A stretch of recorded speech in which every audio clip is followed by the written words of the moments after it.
Hey, all you party people. It is time for some Scoured Stars, our Starfinder show, where I sometimes decide to talk like a weirdo, because that's what I like to do.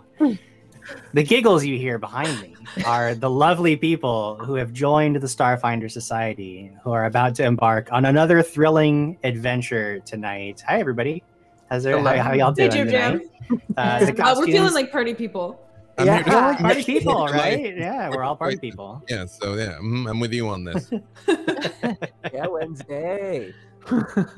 That's right. You see that party people. That proven my point. Obviously, the last couple of weeks have been pretty crazy. We've been playing through some of the Scoured Stars adventures from the very first year of the Starfinder Society organized play, Year of Scoured Stars. There are actually a whole bunch of other adventures in the Year of Scoured Stars. We're only playing through a selection of them. Organized play every year includes a vast array of different adventures. All the ones that we're playing through and the ones that we're not playing through are currently available on Paizo.com. If you go to their store on their website, you can actually find all of the adventures from the Year of the Scoured Stars. Play them yourself. It's a good time. Each one is sort of like a self-contained, 4 hours of fun. You don't have to, if they're really good for like one-offs, if you don't have, or you can string them together like we're doing in something that's sort of like one-offs, but that form a larger tale, sort of an arcing theme throughout the whole thing. It's just really flexible and it's really nice. And of course they have current organized play going on. You can actually sign up and get involved with organized play. That's go to Paizo.com/Starfinder. You can find all kinds of good stuff there.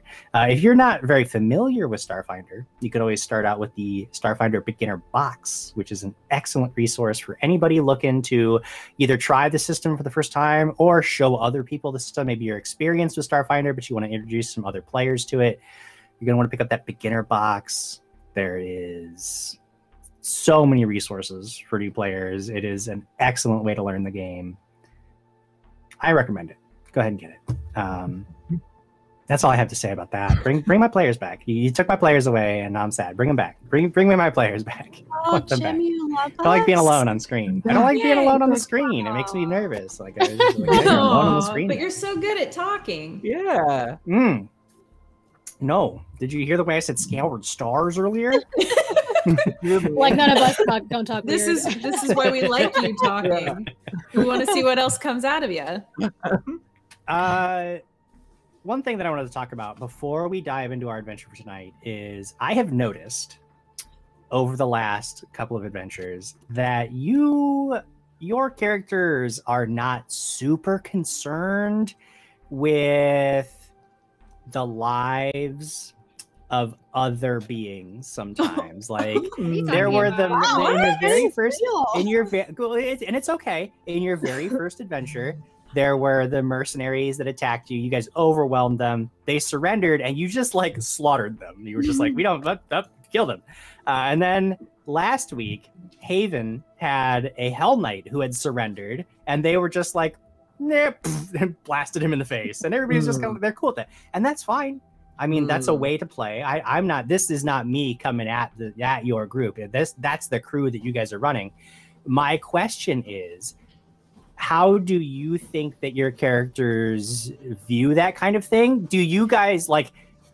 Are you guys sort of consider yourselves mercenaries? Do you recognize it as something that's like bad, or is it just like, I don't know, they attacked me, so I blasted them? Like, I don't know. How do your second characters one. view that?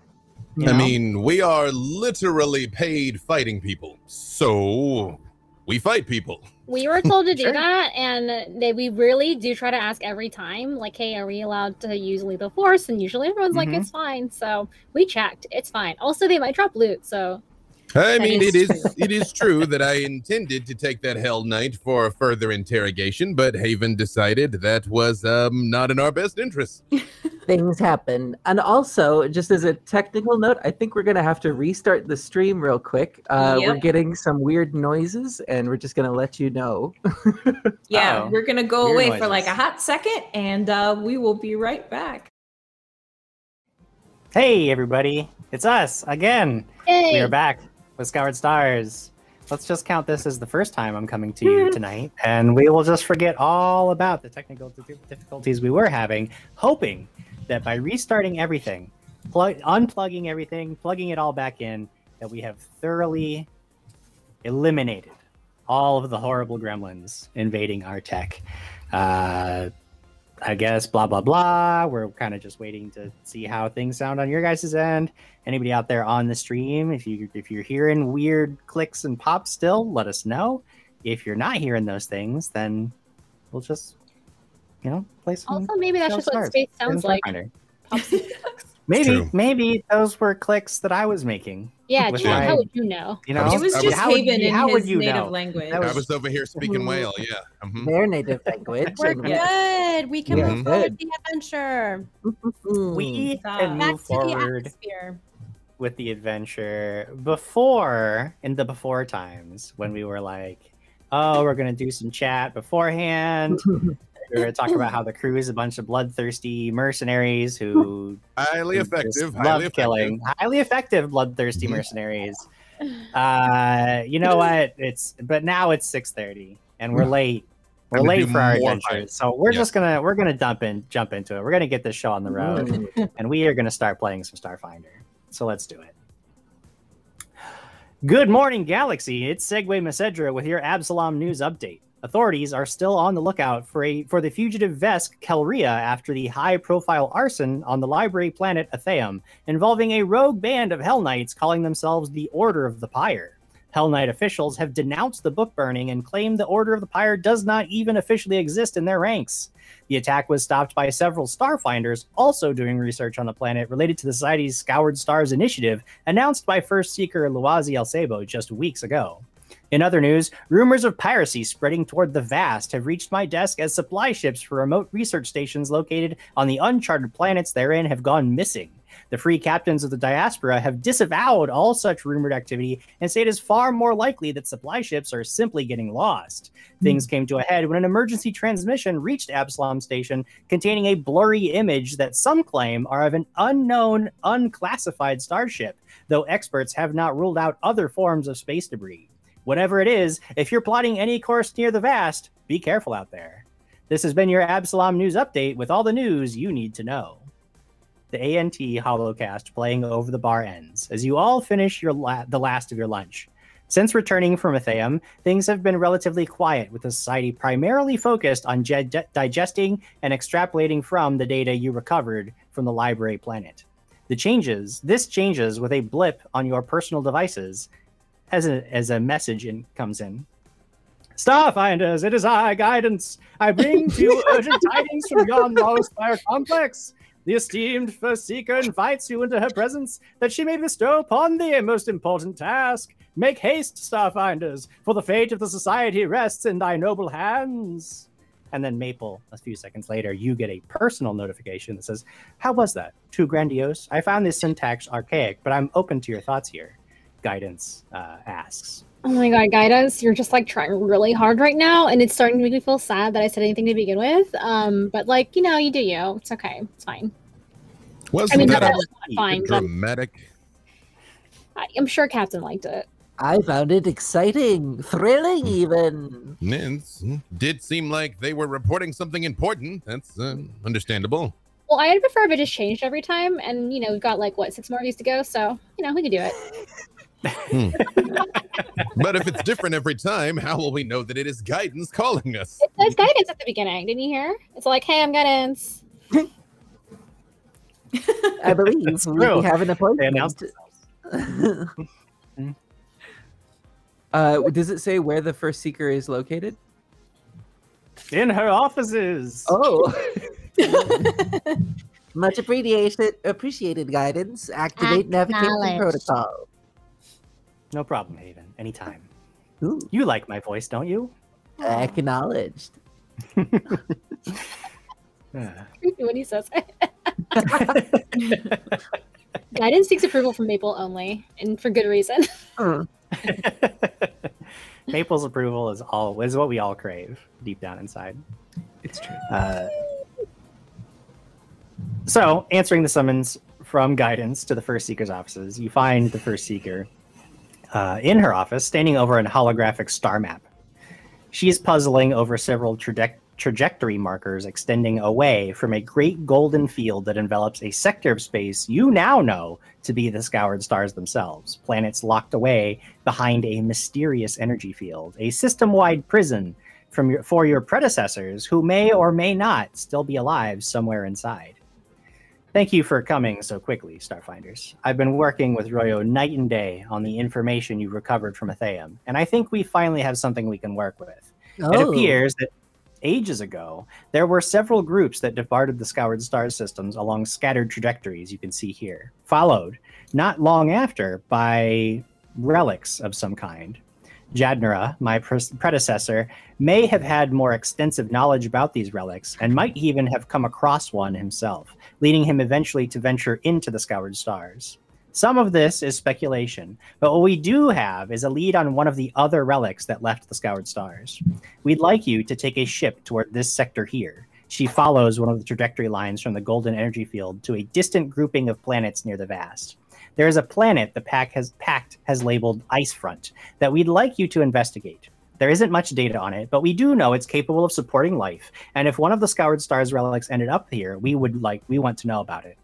If there are perhaps descendants of those who left the Scoured Stars long ago, they would also be invaluable to our continued research.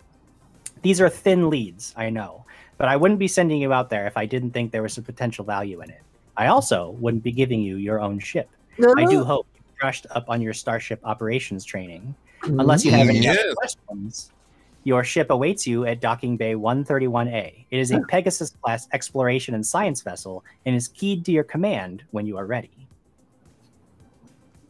We're finally taking off to the stars on our own vessel. I have a suggestion for a name, Luwazi's Light. That's a terrible name. It's kind of long and has something to do with like how cool we are as a team. Maple wants to name it Bread. I was thinking maybe we could call it the Darkness. Is it dark? Luwazi's Darkness? We could split the difference. No, Perhaps we can go on the ship and we have all the time in the world while we travel to think of a cool name, Captain. Yes, I suppose. Branding is important, but it has to come about organically. Can't force it. You are correct as always, Casca. Let me at this console. Yeah. Yeah, Team Haven's gonna like explode if he doesn't pilot. Yes, they've been waiting patiently. It is time. And Haven just takes off for the docking bay. Just gone. Haven's just already there. He's leaving you all behind. He just takes off. He forgets you behind on the ship, on Absalom Station. Yep. I pressed the for space travel. I pressed my little whatever it's called, the clothing changing button that's on my armor. And suddenly I'm wearing like a big fur hat and like a fur cape and like a little buff. I was like, all right, I'm ready for the ice front. I'm like so excited. I've never been to Icy Planet before, but it's supposed to be like real fun to wear like furry things there is like what I'm picking up. Should we all get all furry too? No. But maybe do wear something warm. I'm gonna press my holographic thing and it just turns into this weird looking like polar bear. Yes. You're wearing a bear skin. Okay, how does this look, Maple? It's pretty good. It's like very fierce looking, very scary. Right. Whoa. You're not there, Haven. You ran. Oh, right there. Yes, but it's graphic. Will it actually keep you warm? Well, luckily, all powered armor, which as long as you have access to batteries, your suits have standard environmental protections. So unless it is like, well, I mean, you can even vacuum. The cold of space isn't even a problem for it. So you really, unless you decide to just leave your armor behind for some reason, you won't actually have to worry about the cold, so long as there is some kind of power source you can plug into every once in a while, which your ship will have available. I mean, I'm not worried about the coals. I'm worried about like the fashion. So I very much just like stroll. Like if they're in a hurry, I'm walking more like, of course, this day was coming. We've earned it. Yes, let's go. Prepare. Everyone to your positions. We will make the fleet proud. Make your way. Go ahead. We probably should. I know Haven wants to pilot. I will be at the comm as captain, of course. What is the desired position for the rest of you? Guns. That's I'm very. both Oryx. You both want to be gunners. I think that's fine. Are there like more than one gun on a ship? Yeah. Does the ship support enough weaponry? Yes. Isn't this a science vessel? Wouldn't it like not have guns? I mean, it is still a military exploration vessel, though. I mean, we could like tie guns to the side of it, I guess. I don't know. That is not how guns work. Well, listen, I'll be your science/magic officer, and I can just like tear a hole in reality and like make guns happen. It's like, don't worry about it. I got this.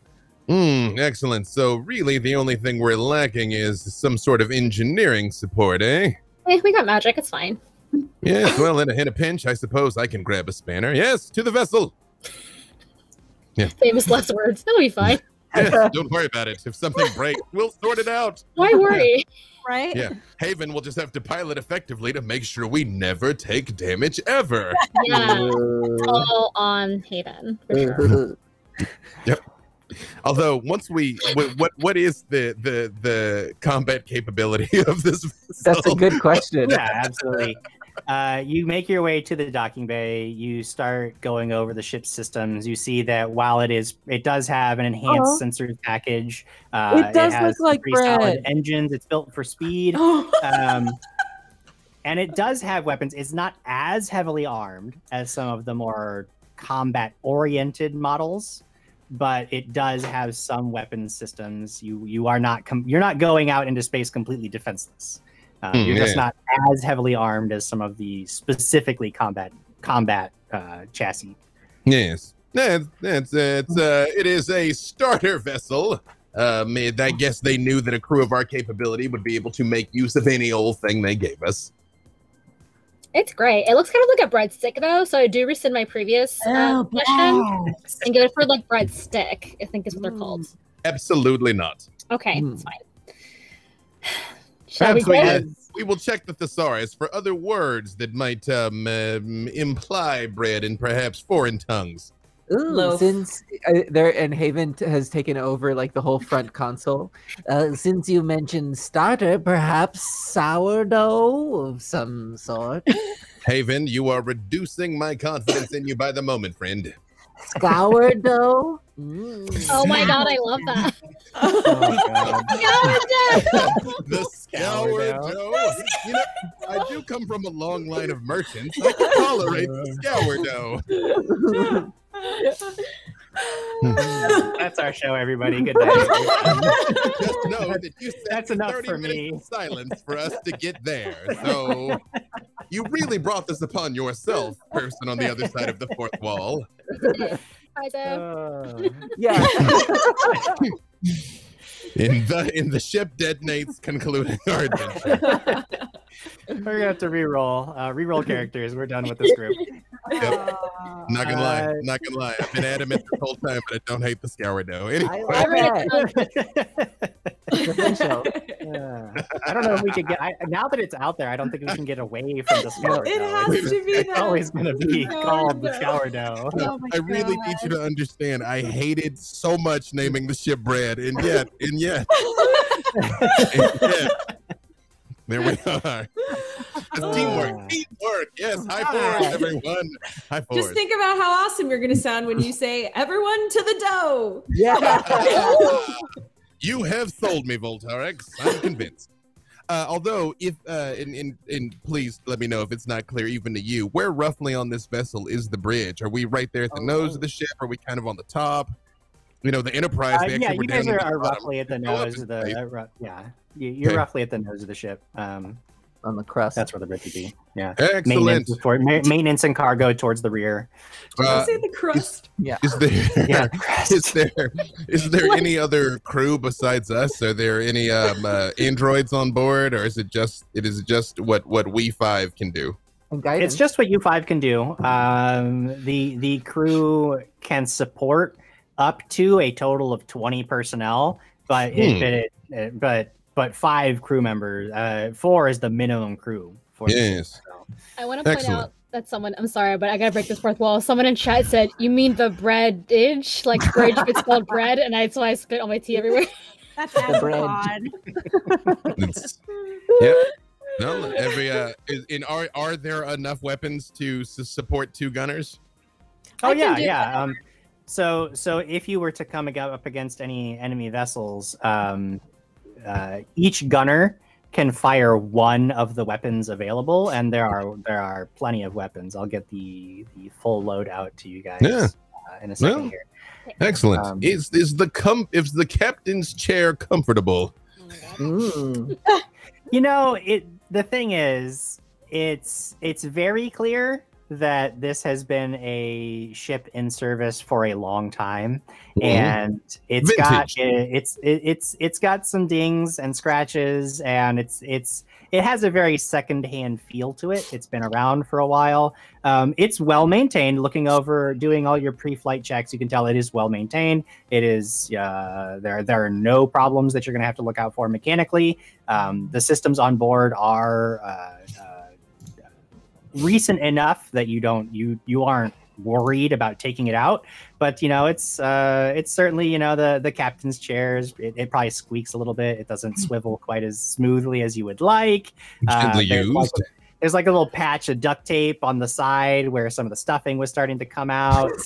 So it's a little worn. There's the signs of wear. You know, they left in the shag carpet. Excellent. You know, contrary to popular opinion, you don't want the captain's chair to be too comfortable. You have to stay on edge. You know, you don't want to be lulled into a false sense of security. Yes, I like it. Take us out, Haven. Right away, Captain. As all of this is occurring, Maple, you get another ping on your personal device. It is actually a message from somebody that you met at a gala event not too long ago. A date from Cerecor Labs. Someone you have not gone on a date with, but maybe this is them reaching out. Who knows? You're reading through the message, and it says, "Some of my society contacts let slip that your leadership has been doing homework on Icefront. You're not the first to take an interest in that planet. My colleagues at Cerecor Labs recently looked into applying for corporate research rights on Icefront, but we have had to delay the project because lobbyists from Frozen Trove Labs pushed us out. Frozen Troves is a leading competitor of ours in the field, although they work more with genetics than cybernetics. And they are fairly ruthless, even by Dragon Corp standards. Their science is top-notch, but lots of our R&D folks say that nobody stumbles upon that many breakthroughs doing honest work. I know our legal department hates dealing with them. If your travels do take you to Icefront, keep an eye out for Frozen Trove. Their scientists are some of the best, but their management is very protective of their property. So protective that Cerecor Labs hasn't gotten any samples of their work or copies of their data. A terrible tragedy that such valuable work has never made its way into my inbox. Anyway, be safe if you happen to find any of their labs." And that is the end of the message. I reply TLDR, sup, and then I give my phone or my communicator to Captain. I'm like, Captain, this seems like really important. It's like really long though, so here we go. So you must have made quite an impact on this sentient that they felt the need to send you this novel. I don't even remember who this is, like, to be really honest, but you know, guys are just like that with me. It's, you know, I understand the appeal, Maple. Yeah, I suppose we'll keep an eye out for this Frozen Trove Labs. Does that mean anything to me, by the way, Frozen Trove Labs? If you want to make a culture check. Let's roll, kid. I am Maple. highly cultured. Maple, perhaps it's one of your dates looking for you. No, I don't feel like we went on a date, but like, to be honest, I really cannot keep track sometimes. Like after about a week, I just forget. Yes, You can always like, share. yes, you do them like 4 a night. That's the part that it has to start to overlap. Sorry, I thought Jim was going to say something because he put his finger up. No, I was pushing my microphone out of Oh, frame. It's It fine. looks like attention. If you're like, kids? Did you, it was culture you asked for, right? 22. 22. The name Frozen Trove doesn't really ring any bells. They must be doing a lot of their work under the radar, as the message from Icarus suggests. But the word Dragon Corp piques your interest, as it is always assumed to mean a corporation literally headed by a true dragon. The description of them being a ruthless corporate entity certainly would fit a description like that. You're not certain, again, you don't know any specifics about Frozen Trove, so you're not certain exactly which dragon heads up that corporation, but you do know that if they're out there and you run into them, they could potentially pose a threat to your crew. You would want to be wary around them, but you would also want to be wary about starting any hostilities with them, because if you start something, they will make certain to finish it. I look forward to being across from the negotiating table from an actual dragon.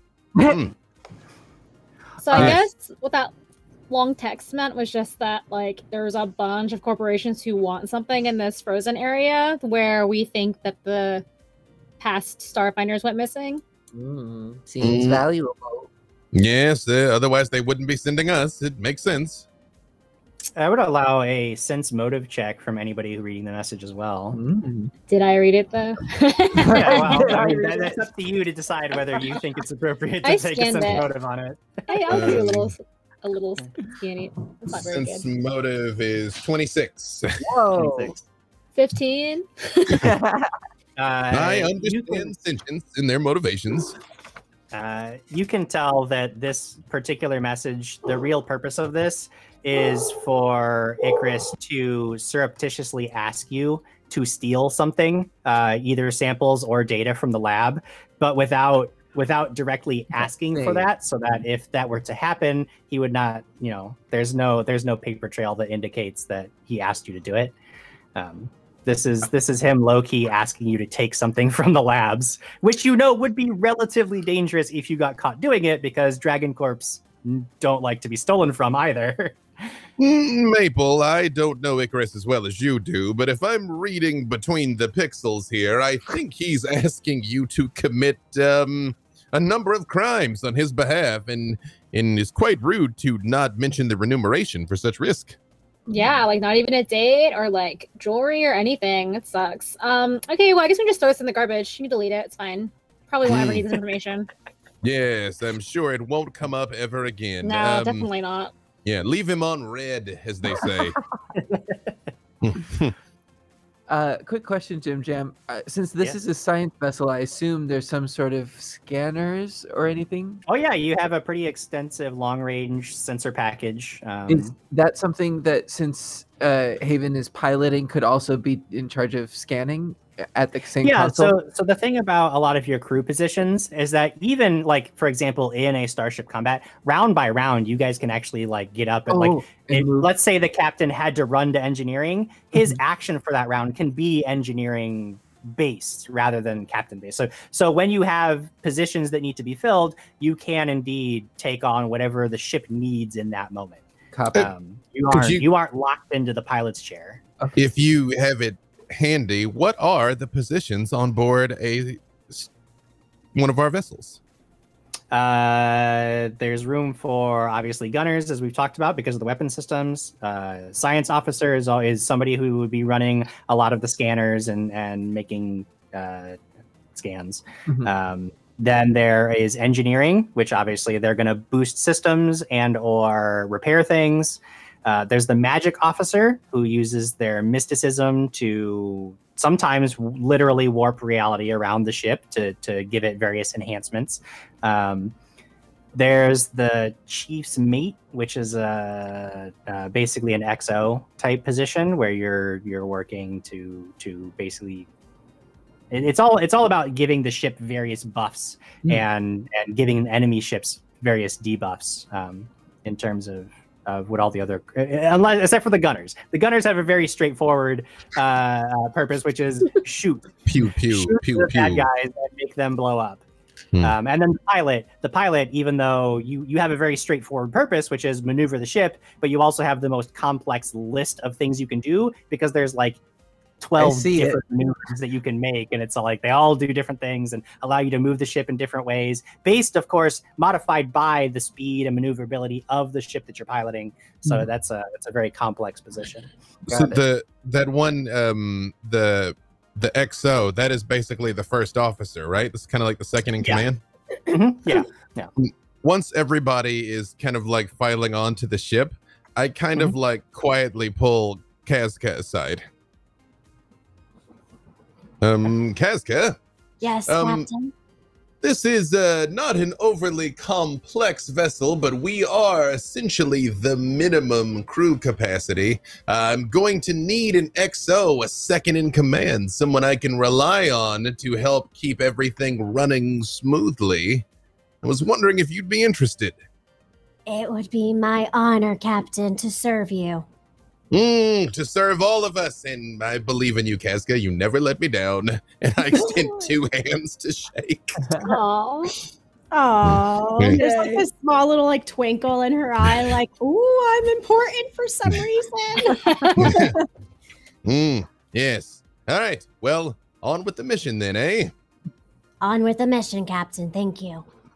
Thank you. And I go sit in my creaky chair. Like, I need to oil that a bit. Would you like me to fetch you some WD-40, sir?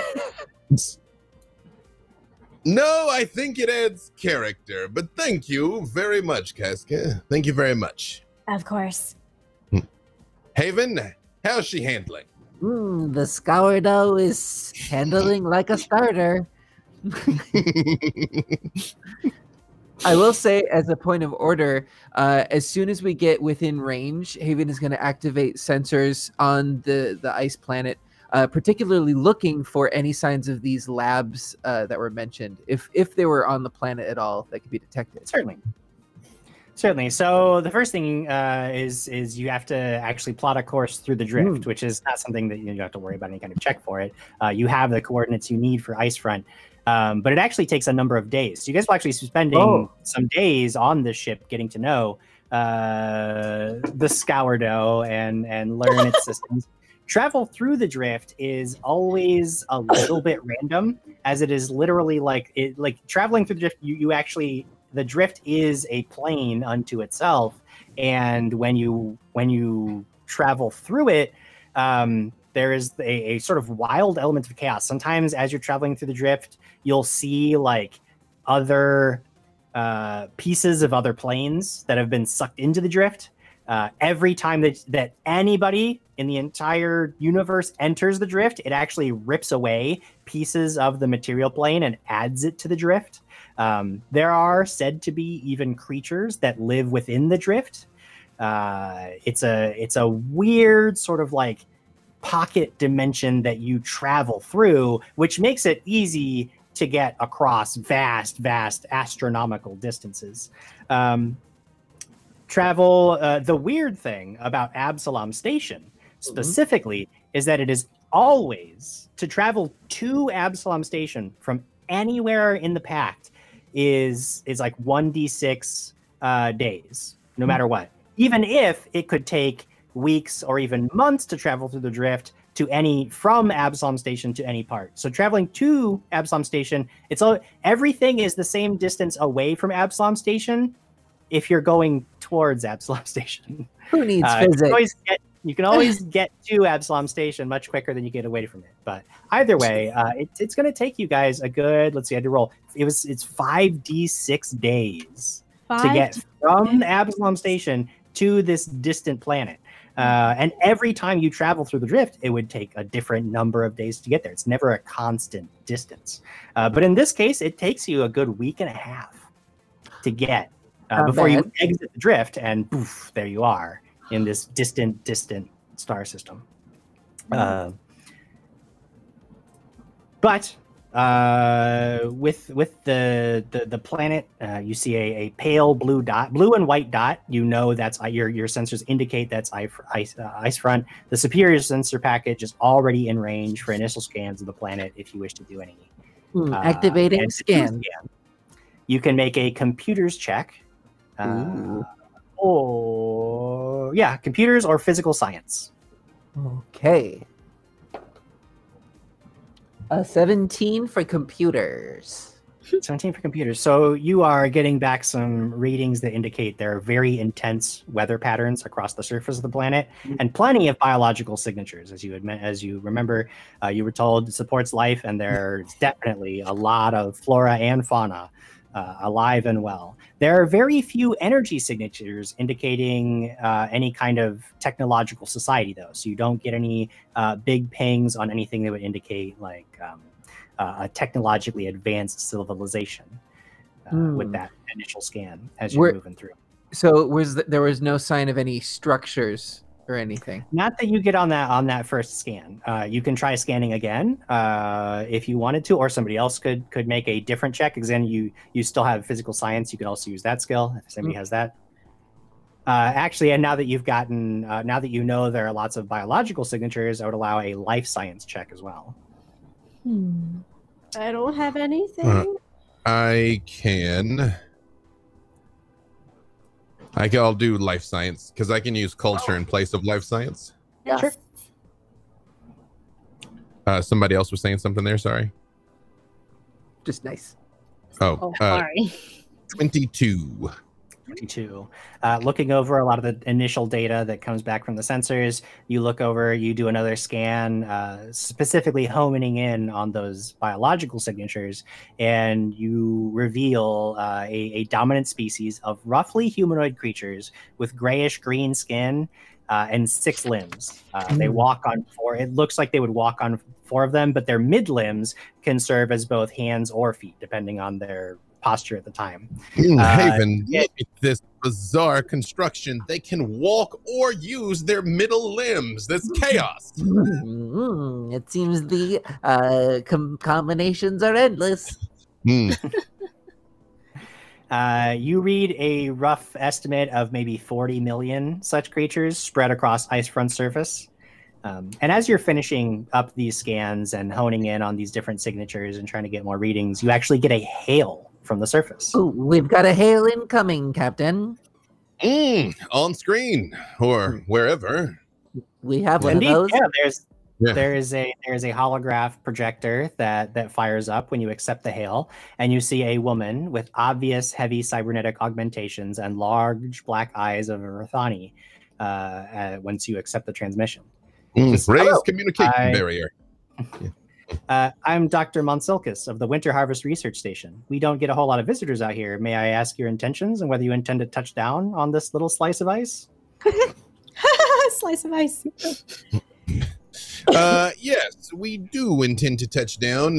We are looking for a probe that went missing in this sector of space, and we have cause to believe it may have crashed here.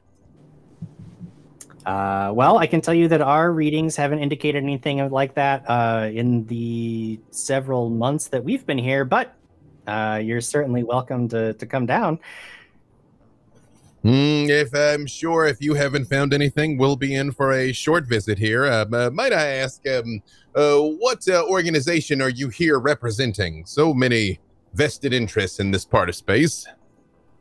The first I've heard of it, as far as I knew, we were an isolated little backwater that nobody gave two craps about.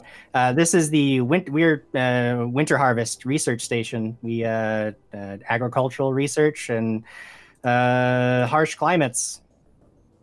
But research for whom? Winter Harvest. That is the company backing this little excursion. Yes, Winter Harvest. Yeah. Have I heard of Winter Harvest, by the way? You can make a culture check for it if you'd like. Whoa. Sword Yeah, dice. that's why it went into a cup. Thankfully, the cup was empty. Let's see. That is going to be a 17. 17. No, you've never heard of Winter Harvest. Doesn't ring any bells for you. Yes. Well, we'll probably make a quick orbit and then perhaps touch down if that would be all right with you. That's certainly all right with us. You should know we do have orbital defenses, but I'll clear you for passage as you don't seem to represent any kind of threat to our interests. We do not. Thank you so very much. As you are talking, as you're like mid sentences in that last bit, your communications are suddenly cut off by warning klaxons as a second ship exits the drift nearby and immediately begins painting your ship with targeting lasers. This strange urchin-like vessel doesn't match any known configuration that your computers can bring up in the short moments after it exits the drift, but your systems easily recognize the threat of several large weapons online and directed at your tiny science vessel. Evasive maneuvers, Haven. Activating. As you're doing that, Dr. Monsulkis's voice cuts through the alarm. She says, Starfinders, my sensors indicate incoming vessel is targeting you. I don't know what the hell that is, but the initial scan suggests you're going to need to burn hard and get out of there. We have a satellite defense array at the following coordinates. Make your way there, and we'll clear you for, and then the transmission just gets cut off by screeching static as the unknown warship jams your comms, but not before the coordinates for the defense array hit your nav computer. That way, Haven. I've got them. Glances towards your ship, you get the feeling that you should have brought a bigger boat. And we are going to do a starship chase. Did I get to shoot anything?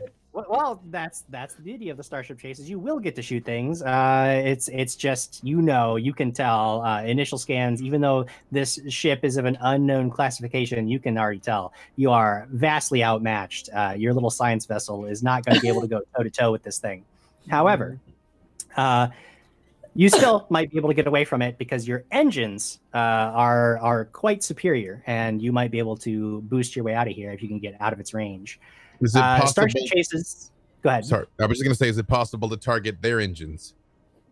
Yeah. So the way that a starship chase works is that every round, there are different obstacles. These are various environmental hazards that'll pop up. Some of them will be like enemy fire, or random weird asteroids that are blown by or whatever. I'll tell you about them, and there will be different things that you can do to avoid those obstacles. Avoiding the obstacles avoids the penalties for failure. If you fail, there's some kind of penalty that will apply for that round that will impact the starship chase action that you take immediately following that. Now, if you look at our little initiative tracker towards the bottom of it, I've indicated every round, each one of the crew members can take a chase action. A chase action is dictated by the various skills that are listed next to the role on the starship. The captain, for instance, can use bluff, diplomacy, or intimidate to rally the crew, send intimidating messages to the enemy, or whatever. Basically, in order to boost your crew and advance along the chase. The chief's mate position uses acrobatics and athletics. I want to see Costco doing cartwheels on the bridge. Yeah, I'm not really sure how that helps, but you know what? Those are the skills that you're allowed to use. The engineer, obviously, you can divert power to the engines or boost the shields or whatever, making engineering checks to advance yourself along through the chase. The gunner, the skill for firing a weapon is piloting. However, if your base attack bonus is higher than the ranks you have in piloting, you can substitute your base attack bonus to make a ranged attack against an enemy starship. With the gunner, the magic officer uses mysticism to literally warp reality around them and advance along the chase. The pilot uses piloting. That's pretty straightforward. And then the science officer uses computers in order to scan enemy ships and find their weaknesses and boost the systems on your ship. So each round there's the obstacle phase. There's there's a specific skill and specific crewmate who will make an action to overcome the obstacle.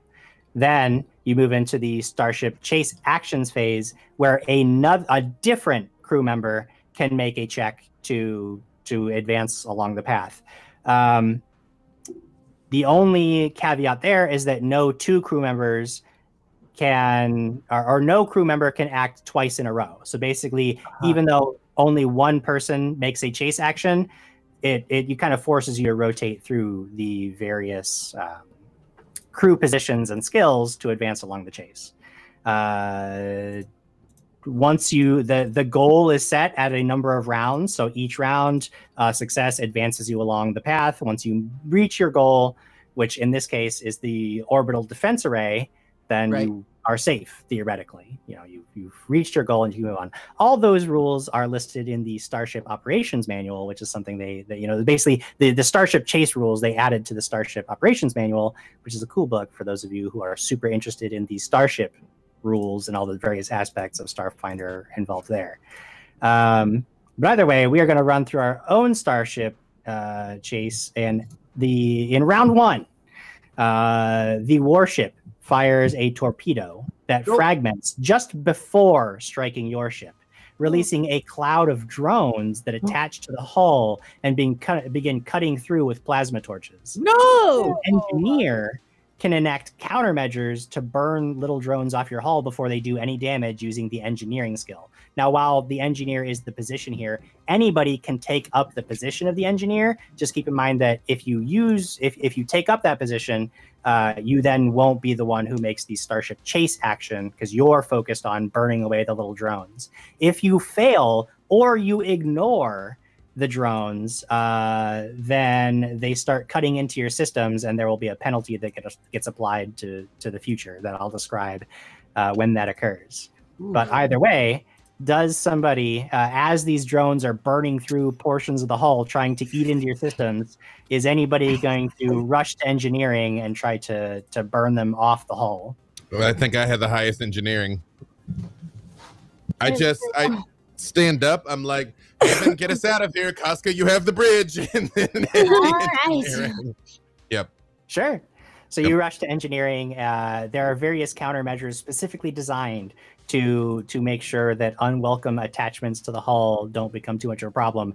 You need to make an engineering check in order to activate them properly and get rid of all these drones digging through your hull. We're going to sour the milk. That was for you, Xander. It was for you. Thank you. That is going to be a 23. 23 is a success. You managed to enact the countermeasures, and a sort of electrical an arc of electricity washes over the outer hull of the ship. Most of the drones just get blasted into pieces, and there is no damage to the ship's systems, so you will take no penalty that they would have applied. And now, as you are moving along, one of you who is not Gunnan, because Gunnan is currently engaged in enacting these countermeasures, can make a chase action in order to try to advance along the path and get further away from this enemy ship. Now, while I am in charge of describing all of the various ways, all the various obstacles that throw out there, I would love it if when you are making your chase actions, you can sort of take over and tell me how you are helping your crew get away from the enemy. So who wants to step up and take that first action? I think Haven will go first, since that was the action of just getting us out, Sure, So I love it. We'll begin with like a piloting check. And you had said that there's some like asteroids or like space junk that's around, right? Yeah, there's a lot of debris in the area. Yeah, for sure. So I think in flavor of it, Haven is going to start utilizing the gravitational pull of this debris to sort of confuse any chase that might take place. Nice. All right. So that is going to be from the pilot, a piloting check. Yeah, this is what Haven does. Okay. 27. 27 is absolutely a success. Wow. You gun the engines and start weaving towards a lot of the larger chunks of debris, and actually manage to find a way to get little gravitational boosts from some of them. We're drifting. Indeed. You're basically space drifting, and managed to actually get a huge head start, hopefully bringing yourself out of the weapons range of some of the close range guns on this massive warship that is chasing you. And in fact, as you are moving along, you find a debris cloud of ice chunks, metallic meteors, and rock that separates you from your goal. Your smaller, lither ship is actually benefiting from the cover thanks to Haven's expert piloting. But you are still in just a little bit of danger, possibly getting smashed by some of this junk. The gunner can act here to blast income. Do you want to basically just focus all of your efforts on dodging? You can now act again, or the gunners can just start blasting chunks of debris to make sure that none of them pose a threat to your ship. As soon as this pops up, it's a little bit too quick for Haven to realize, and so they immediately call over comms. Voltairix, we need you. Yeah, and Voltairix is going to blast the debris. All right, you are just going to make, again, you can use either, if you have ranks in piloting, you can make a piloting check, or if your base attack bonus is higher than the number of ranks you have in piloting, you can go ahead and use that instead and basically making it a ranged attack roll. So it's basically whichever you like better. My piloting is actually higher. So. Nice. Go for that. Yeah. Oh, I don't do that. You're not you're a solid pilot. That's gonna be a 28. 28. Yeah. Oh yeah. I mean, it's just rocks. It's easy. Even though your ship doesn't have super advanced systems, you grab you have a light particle beam on your turret. You just take control of that, start targeting the larger chunks of ice that are posing a threat and incoming on the ship, and you're just blasting them away easily. They're exploding all around. And now it is time for that next chase action. The only person who cannot act in the chase action is Haven, because they took the last chase action. So somebody else has to go now. But it can be anybody but Haven and Voltairix. Can I do an intimidate from, can I get on the comms from engineering, or do I have to go back to the bridge? Moving across the ship doesn't really cost. Like, these aren't necessarily 6-second rounds in the way that we think of regular combat. So like, you moving across the ship and getting back into the captain's role is fine. Like, you can switch positions without losing turns or anything like that. Then yes, I would like to take the taunt action. Sure. And get on. Yes. Oh yeah, no. Go ahead. You were solid. You go ahead. And like literally just like walk back in and just hit the button on the comm on the chair without even sitting down. And I say, "This is the Star Jammer vessel Scourdough. We are but the first of an approaching fleet. Depart this area immediately, or you will be utterly obliterated. You have 5 seconds to comply." And then I cut the comm without waiting for them to say anything back. Nice. Go ahead and make. Oh, jeez. Yeah. Hold on. That's I'm gonna do that as a bluff. So that's wait, hang on. Wait, let me check one thing on his sheet. Yeah, I thought so. Hang on. That's a 39. 39. Yeah. You open a tight beam frequency and beam your message to the ship. You don't even know if they understand what you're saying, but either way, you do see that they divert, like your scans indicate that they're suddenly diverting most of their power to sensors as they're frantically scanning for this other fleet, and they actually lose some of their speed and stop firing as frequently. That is literally the best I could do at anything. That's my highest bonus, and I add a D6 to that, and I rolled a 6. Like, that is the best Gunnan is capable of in anything. That was it right there. So, yeah. Maximum effectiveness. And you can tell, like, they buy it for a second as they actually slow down, again, diverting all of their power to like scanning for this other fleet that you have threatened them with. Perhaps buying you enough time as you lengthen the lead between you and your pursuer once more. You get through the debris field, and Maple and Haven, you both sense a strange bubble of magical energy, anomalies common in the uncharted vast. As reality bends, creating a time drag on your ship, you realize that you could try to tap into that energy and reverse it. Reverse the polarity. Maple, you can, or Haven, either of you could attempt a mysticism check to try to harness this energy and give yourself a boost, though you know that if you fail, you might actually really slow yourselves down. You could kill everybody. Okay, I will use mysticism. I'm pretty good at it. You Yeah, gotta put the thing down, flip it, and reverse it. Yep. That is a dirty 20. Yeah. Dirty 20. You attempt to reach out and harness some of the energy that is that the ship is actually passing through, and you feel like almost like an intense, sharp feedback, and the whole ship shudders. And you realize that you absorbed a little bit too much, a little bit too quickly, and you weren't able to properly bend it to your will. The next chase action is going to take a -2 penalty, as a dirty 20 was a failure. Wow. Oh my god. Yeah, so you guys are 4th level. These DCs aren't messing around. Yeah. So you attempt to, but you actually cause the magical energies to create some problems for the ship. Whoever acts now is going to take a -2 penalty to their check. The only people who cannot act are Maple or Gunnin at this point. For the chase action, then would Haven be able to take another piloting? Yeah, you can absolutely do that. Well, hang on one second. Does Casca want to do anything? Because I think Casca's the only one that hasn't yet. For the next obstacle, though, it might come in handy. Oh, okay. I don't have engineering. I don't have piloting. I don't have anything. So, Jim, what would I do? Sure. So let's look at the available actions. There's always violence, Casca. That's true. Yeah. There's always violence. You can actually take control of the guns and try to basically, you know that you wouldn't be able to destroy the ship, but you might be able to force them to divert power to their shields, which will force them to basically to slow down a little bit, or enact countermeasures that mess up their systems or whatever. So you can take a gunner seat and you can fire weapons at them. Or you could, you were made the XO, the chief mate actions allow you to use acrobatics or athletics to push the crew. I don't see if you look that at anywhere. the initiative, if you look at the initiative document that we use, I put all of the roles and the different skills associated with the bottom of it. I did not see that. Okay, hold on. I've been looking everywhere. I just looked at the Starship Combat cheat sheet. I didn't know that's where it was either. Good.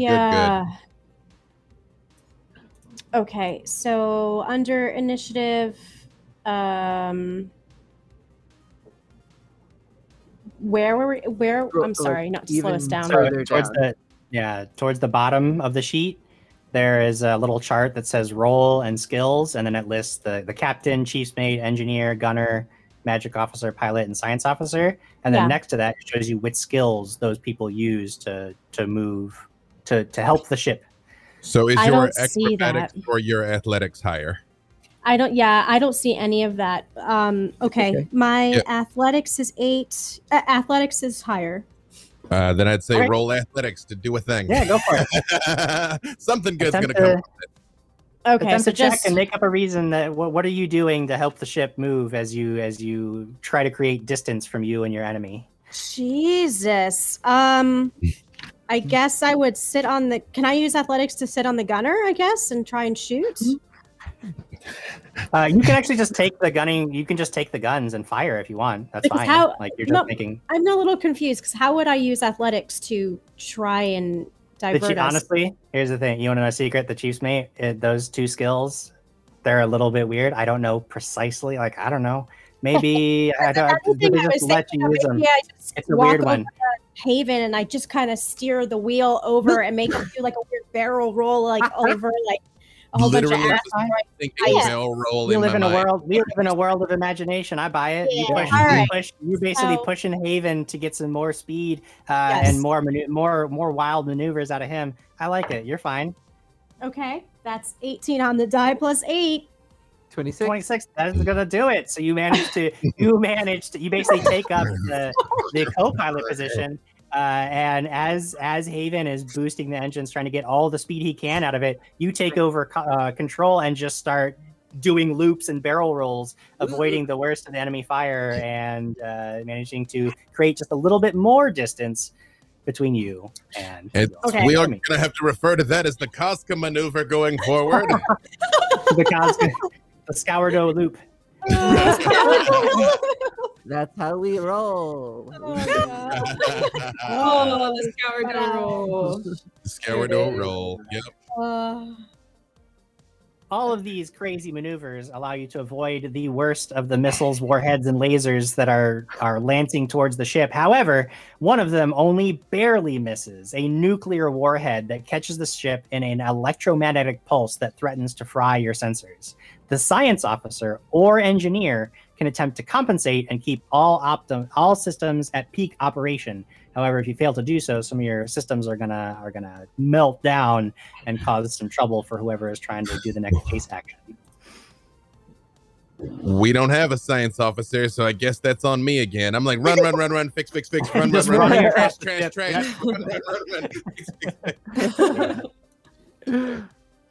All right. But at least I'm all right. Let me not say anything and jinx it. Okay, that's engineering. That is sorry, I'm all over this sheet. 28. 28. That's good. Yep. That's solid. So basically, we do the same thing that we had to do.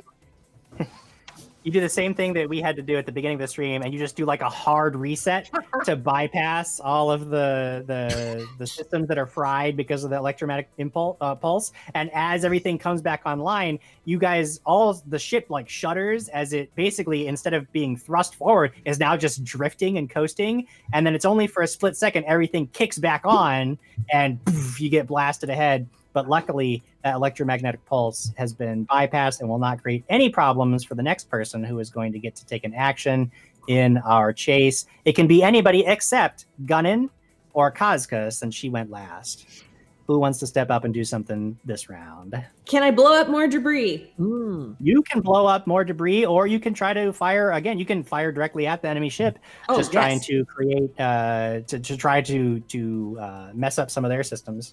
Yeah, let's do that. That sounds like fun. Sure. All right, that's going to be a 26. Oh yeah, that does it.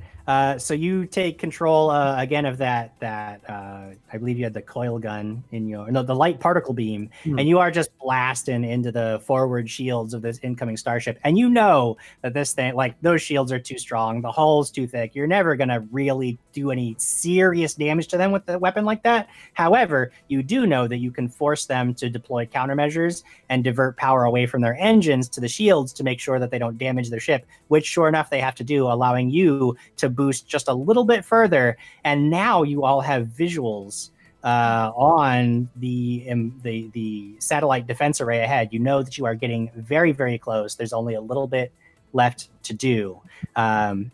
Captain, as you are scanning the crew, you see white knuckles, sweating faces, and perhaps just a hint of fear in even the most stalwart of them.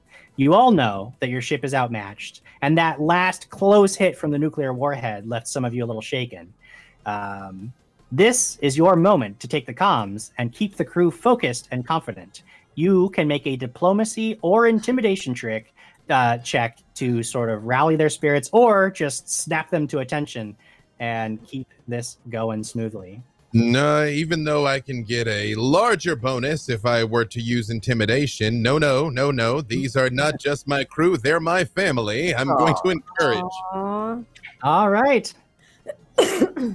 That is okay. So my DC is.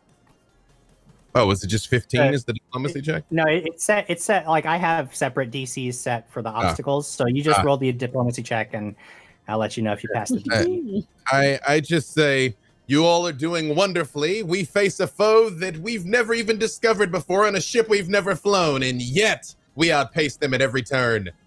Keep at it. And that's going to be 25. 25 is enough. You all hear the captain's words. You are emboldened. You know that, especially with the satellite defense array just up ahead, you are near to safety, and the next chase action can be made without any kind of penalty. I believe that it was Volterix was the last one, so basically anybody but Volterix and Gunnin can take over at this point. Can I try to use mysticism to help the chase by opening a portal? Yeah, you basically just try to like skip some of the distance. Yeah. I like it. Go ahead and make your mysticism check. I mean, or I could throw space acid at them, but that first thing's good too. All right. Like, you tell me what you want to throw at them, I guess. Space acid's great. I already rolled, and it is a natural 20. Heyo. Total 26. What would Maple do? Maple's a little bit messed up, so I think it would be space acid. Okay. All right. So maybe some of that excess energy that you pulled in before that actually messed you up before, you tap into it and open up a portal to throw space acid from another dimension. From another dimension, and you put it right over the engines, which start to spark, and they don't. You can tell that whatever they have some, they must have some countermeasures because there's like smoke, and the engines are like shorting out for a minute. But then they do something to recover. But it has bought you just a little bit more time and brought you just a little bit closer to your goal while making sure that you keep distance from this incredibly dangerous warship. Just ahead, you have visuals on the satellite defense array. As you and your pursuer approach, gun batteries and torpedoes begin to fly.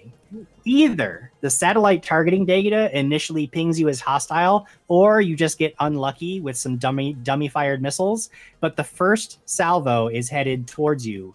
The gunner can act to shoot down an errant torpedo. The engineer can boost shields to absorb the blow, or the pilot can act to evade here. Ooh, the betrayal. Voltarix has been a pretty good shot at things that are in front of us. So Voltarix, maybe your help here. Yeah, I'm gonna do it. All right. So you see some torpedoes that are headed. They're coming just a little bit too close, and you target them and fire away. Ooh, that's an 18, so 29. Oh, 29 will do it. You easily target the incoming torpedoes. You manage to, this time, because you are firing forward, you've got not just the light particle beam, which is 2 light particle beams and a laser net just start flying, and you manage to destroy all of the incoming missiles that pose any threat to you. The other ones zoom right by your ship and start slamming into the enemy ship. You need one last chase action to get beyond the defense array and towards the planet to safety. And who is going to step up and take this last action? It can be anybody except Voltarix or Maple. Take us in, Casca. Sourdough roll. So I'll look at Haven, give him a whole like salute and say, "Excuse me," and then I grab the wheel and once again I go sourdough roll. And I'd like to think that this time Haven is on board and it's more of a coordinated movement, like we're flying across this console in this coordinated maneuver. Yeah, last time it was maybe a little unexpected, but this time you're ready for it. All right, let's see how well it does. It's a dirty 20. Yeah. Dirty 20. You managed to get beyond the defense array. However, the roll is just as a little bit less effective than it once was, and you actually all feel the ship shudder as some of the railgun fire from the defense turrets. You actually roll into it, unfortunately, and as the ship just gets blasted and tossed around from the impact as the ship shudders. Those of you who rolled above a 15 will take half of that, rounded down, which is going to be 7 points of damage for Maple and Haven. Yeah. But this still goes to stamina? Yeah, stamina first. It's just regular damage, so it's going to be stamina first. However, now that you're past the satellite defense array, the satellites are focused fire on this unknown warship. And after it sustains some rather brutal hits, the ship backs off and burns hard away from Icefront before disappearing into the drift. A moment later, a transmission from the surface reaches you. It is Dr. Monsilkis. She says, are you all right? Did it work? Our sensors can't read anything. You've got visuals. Tell me what's going on up there. You damaged our vessel far more than the enemy ever did. Oh, I'm terribly sorry about it. Look, we have spare parts and an engineering bay at the research center. I can clear your ship for landing at the following coordinates, and we can effect repairs immediately. I'm terribly sorry about that. Yes, we will dock shortly. Cut the communication. Sure.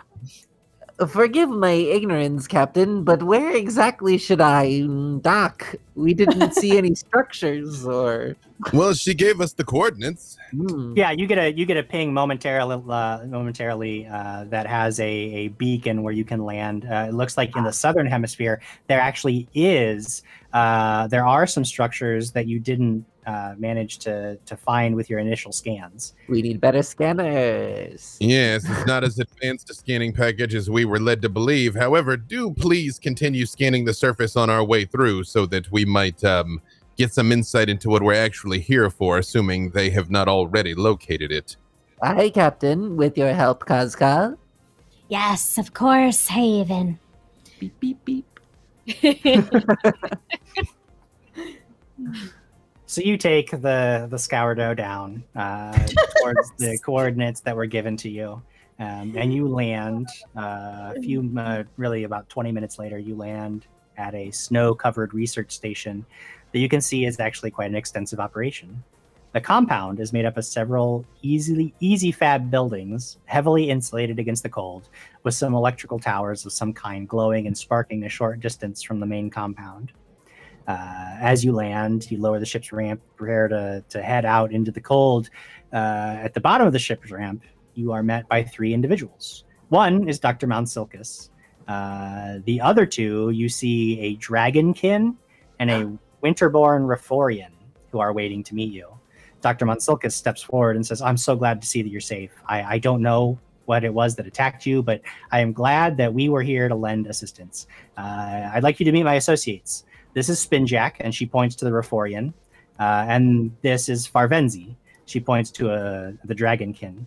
They hold very serious expressions on their face. You can see that they're very clearly sizing you up. And they're both they are armed and armored individuals. I love that. And she says, they head up security and operations at the station, so you'll have to forgive their grim demeanors. Their job is to appear tough. Yeah. It is our job to actually be tough, so I understand. If you want to come with me, we will. I can get some of our engineers to effect repairs right away. It doesn't look like you sustained too much damage, so we should be able to. That shouldn't delay leaving. If you can give us probably the rest of the day to get through this. So important point of clarification. Is there something on this ship, like we've got computer systems or something that they could access and theoretically like take important information of ours? Or is this I would imagine that you probably don't have any personal information, and the Starfinder Society would have installed some computer countermeasures to make sure that the ship can't be stolen. Now, no system is foolproof, and somebody with enough time, effort, and expertise could make their way through any countermeasures that are there. But you know that there at least are lockout mechanisms, so it's highly unlikely that she would be able to just take over command of the ship without access to a key card that actually you, Gunnin, would carry on your person. You have the captain's card that would basically give you full access. Hey, Okay. Gunnin, when you press the key card, does it go boop boop? I mean, Yes. it does not make that noise. And it smells like bread. This metaphor has gone further than I could follow. But, yeah, when we come back, I'll try and see if I can track anything that has been snooped through. But I do just sort of like nod. I'm all like, do you have any idea of the provenance of that vessel? We have not encountered its like before. All of our sensors couldn't classify the ship. We've not seen anything like it. We are just as lost as you. It appeared out of nowhere when you popped into the system and left just as suddenly. We're, of course, reviewing all of our defense array. It took data from the encounter, and we're going to be reviewing it extensively to try to figure out exactly what happened out there. But we're just as stumped as you are at this point. Real quick, now that we've got a moment that we're not in the piloting aspect, Haven does have an ability and has an obsession with starships and vehicles. So I would like to do a culture check based on starships to see if they could recall anything. Sure. Yeah, absolutely. What does a 16 get me? It's supposed to be reduce the DC of culture checks to recall knowledge about starship and vehicle models and parts, as well as famous hotshot pilots by 5. Sure. What I can tell you is that you are looking through all of the databases that you know of. You're trying to just remember other ship classifications that you have. You recognize some of the systems, like there are specifications to it that are different, but I mean, like, okay, it was obviously a warship. They used railgun technology. They had nuclear warheads. They had various like plasma torpedoes and stuff. So, like, there are things that you could recognize about the ship, but its design and its exact classifications, like you know that you don't know what it is. It is it is something, and nothing that you're looking up in any of the databases that you know about as you're trying to like compare it to other even esoteric civilizations and their starships. Like, there's nothing that's coming up. This is some kind of unknown, perhaps a prototype vessel that was cobbled together, but it doesn't even feel like it was cobbled together, because like a junk ship that somebody would just make out of spare parts has a certain feel to it. This was like a very slick, well-made, well-designed vessel that looks like just from the look of it and the feel of what you saw, you would guess it should be part of some kind of like military fleet, even though there was only one of them. So it is definitely concerning to see something that well made that you cannot find any other information about. Curious. Yes. And these people are still standing in front of us, right? Indeed. Dr. Monsilkis is there. She's been, she's just been chatting and reviewing some of the information, and probably like chatting with Haven about what they had, the data that they have versus the data that they picked up from the satellite array and stuff, and comparing notes and trying to figure out what exactly the ship was. While Spinjack and Farvenzi are both just standing nearby, glaring at the group of you. Can I go talk to the Dragon King? Yeah. Yeah. You want to come, Maple? Come on. Kinda. Dragon with gun, I'm in.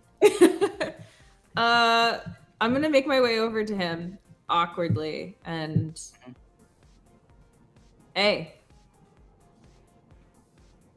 The Dragonkin just sort of like looks down at you. They're very they're actually large creatures, so she towers above you just a little bit. Sort of flicks her gaze down to you, but then just stares straight ahead. The Reforian nearby looks at you and says, "What is there? What do you need?" I ignore the Reforian and just look back up at the Dragonkin. Cool wings. And I'm gonna like extend my wings out, just kind of like stretch them out just like a little bit. I have that too. I'm also part of this conversation, and I like even though they're like much smaller. Are you flexing your little beautiful sparkly wings as well? Yes. They glow with magic because I'm magic also. And I'm gonna turn to Maple and be like, I don't know. What do you think? Well, you were doing it too. So you're doing it, so I thought I would do it too. I don't really know what you're trying to do, but I mean, I was just trying to like make conversation. Do you want to like ride on its back? It looks like it's huge. I mean, I think it's a she. Sorry, but like, wow. I have wings. I don't need to ride on anything. I can fly there. You could fly there too. Okay. No, I'm more curious if she breathes fire.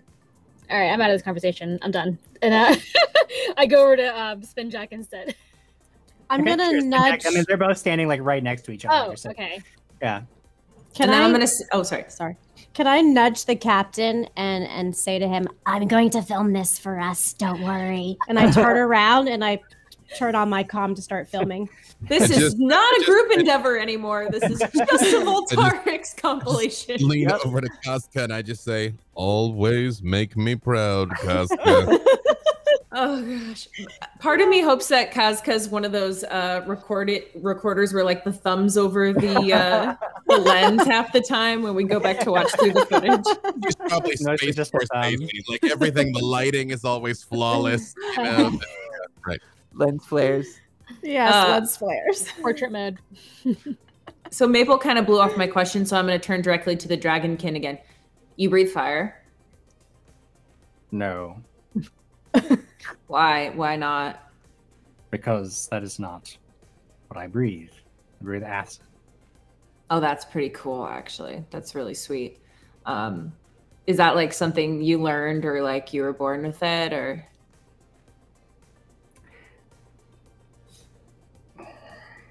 I really would prefer if you would return to your crew. And leave me to my job, which is to watch over you and make sure that you do not mess up anything here at the research facility. I mean, If like, you wish to speak with Dr. Monsilkis, you are welcome to do so. no, she seems a little boring, actually. So I don't know. I just thought like maybe we had something in common because, you know. We do not. Okay.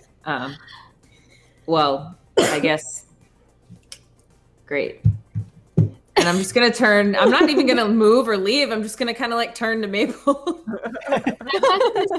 I've like used my wings to kind of cut off everyone else. I'm just talking to Spinjack.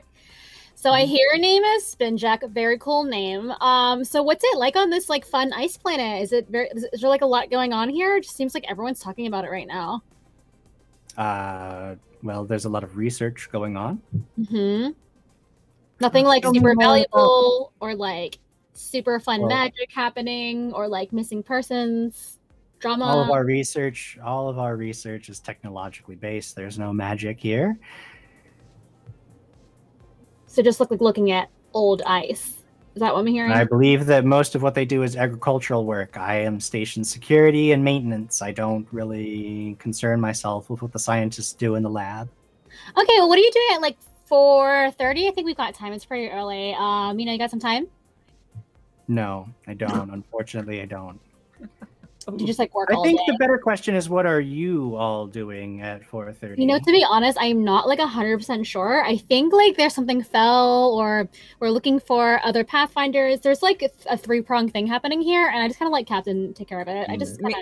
Maple, are you trying to set up a date? Like, there's no time for that. Excuse me, we were on that ship for like a week and a half. There's time. Did you know that this one here breathes acid? It's pretty cool. That seems like wet. Is it more like spit then? I don't know. Is it more like spit then? No, it is not just the saliva. It is No. a specific gland. I don't have time to explain dragonkin physiology to you. Kind of seems like you have times. We're just standing here and. I mean, I kind of like her. Do you have a name? It's Farvenzi. There was already. Yeah, I wasn't listening earlier. Perhaps you would be better suited to concluding your business with Dr. Monsilkis and then heading on your way. It sounds like you're looking for something that isn't at the research station, and therefore Okay. you should not be at the research station. Mm. All right, you're giving us some like crazy attitude, but I'm really into it. Here's my card. If you want to call me later on the comms, you can do so. And then I turn away. Both of you can make sense motive checks if you would like. I just thought that was a waste of time. 19. It's never a waste of time. All right. 19. Away Also- from Maple. Ooh, 2 19s. You get the sense of two things. One, you can see that Spinjack, as neither of them are very talkative, but Spinjack seems to be he's got a device of some kind that he keeps looking at, and you can tell he's actually doing like scans and readings of each of you as you're standing there, and he seems to be particularly interested in the gear that you're carrying. He is like taking note of all the weaponry that you have on your person and the armor that you're wearing. You just get the sense that like he's just studying you and he's trying to figure out what your deal is, and he's making notes. Like these are like they're taking notes on you. Farvenzi obviously wants nothing to do with you, and you get the sense that she wants more than nothing for you all to be gone. Like, they're both rather tense that you're here. They don't like that you, not just you specifically, but you as a group being here bothers Farvenzi a lot. She wants you to be gone. And it's a very specific, like, she doesn't like that you're here. It's not just about your personalities or anything else. Your presence makes her uncomfortable. I like her. But you don't get that sense at all. While Spinjack and Farvenzi both seem nervous, they're watching you guys, they're on edge. Dr. Monsilkus, as she's talking to Haven, is like not at all, like, she seems to be genuinely, like, they're sharing notes and going over everything, making sure that you're okay. She seemed very honestly concerned when you arrived on the planet about the damage to your ship, and like you get a very, like, she seems to be sincerely interested in your welfare and in your purpose here, whereas Farvenzi and Spinjack are both like, go away as fast as you can, or we might, you feel like they might be easily pushed to make you go away. Ooh. If they had half an excuse to. 2 things. 1, I love it. I'll break that shell one day. 2, just from our check, do I happen to see a patch on their clothes that says either Frozen Troves or Dragon Corp? Oh, right. Like, it's just you do see a patch. Go ahead and make a culture check. hell yeah, it's hell happening. Oh, that's a 23. 23. You're looking at the logo, and the logo and all the signage that you're seeing, all the symbols that you're seeing, that it's all Winter Harvest research, Winter Harvest security, Winter Harvest, all this, Winter Harvest everything.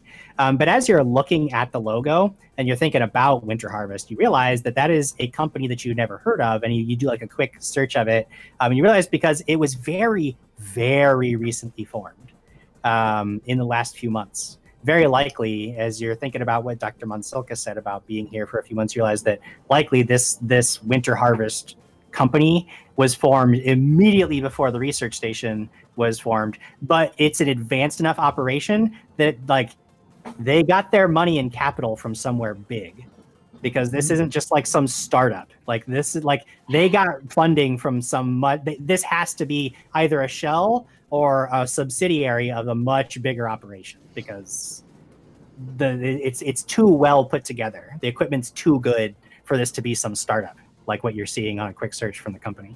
I quickly text all the teammates so I don't have to say it out loud. I'll text, it's funnier. These guys are definitely being funded by the Frozen Troves and Dragon Corp. One's like literally a dragon, so like just, keep an eye out. This was like a big red herring, if I knew that was. Okay. I'm standing right next to you.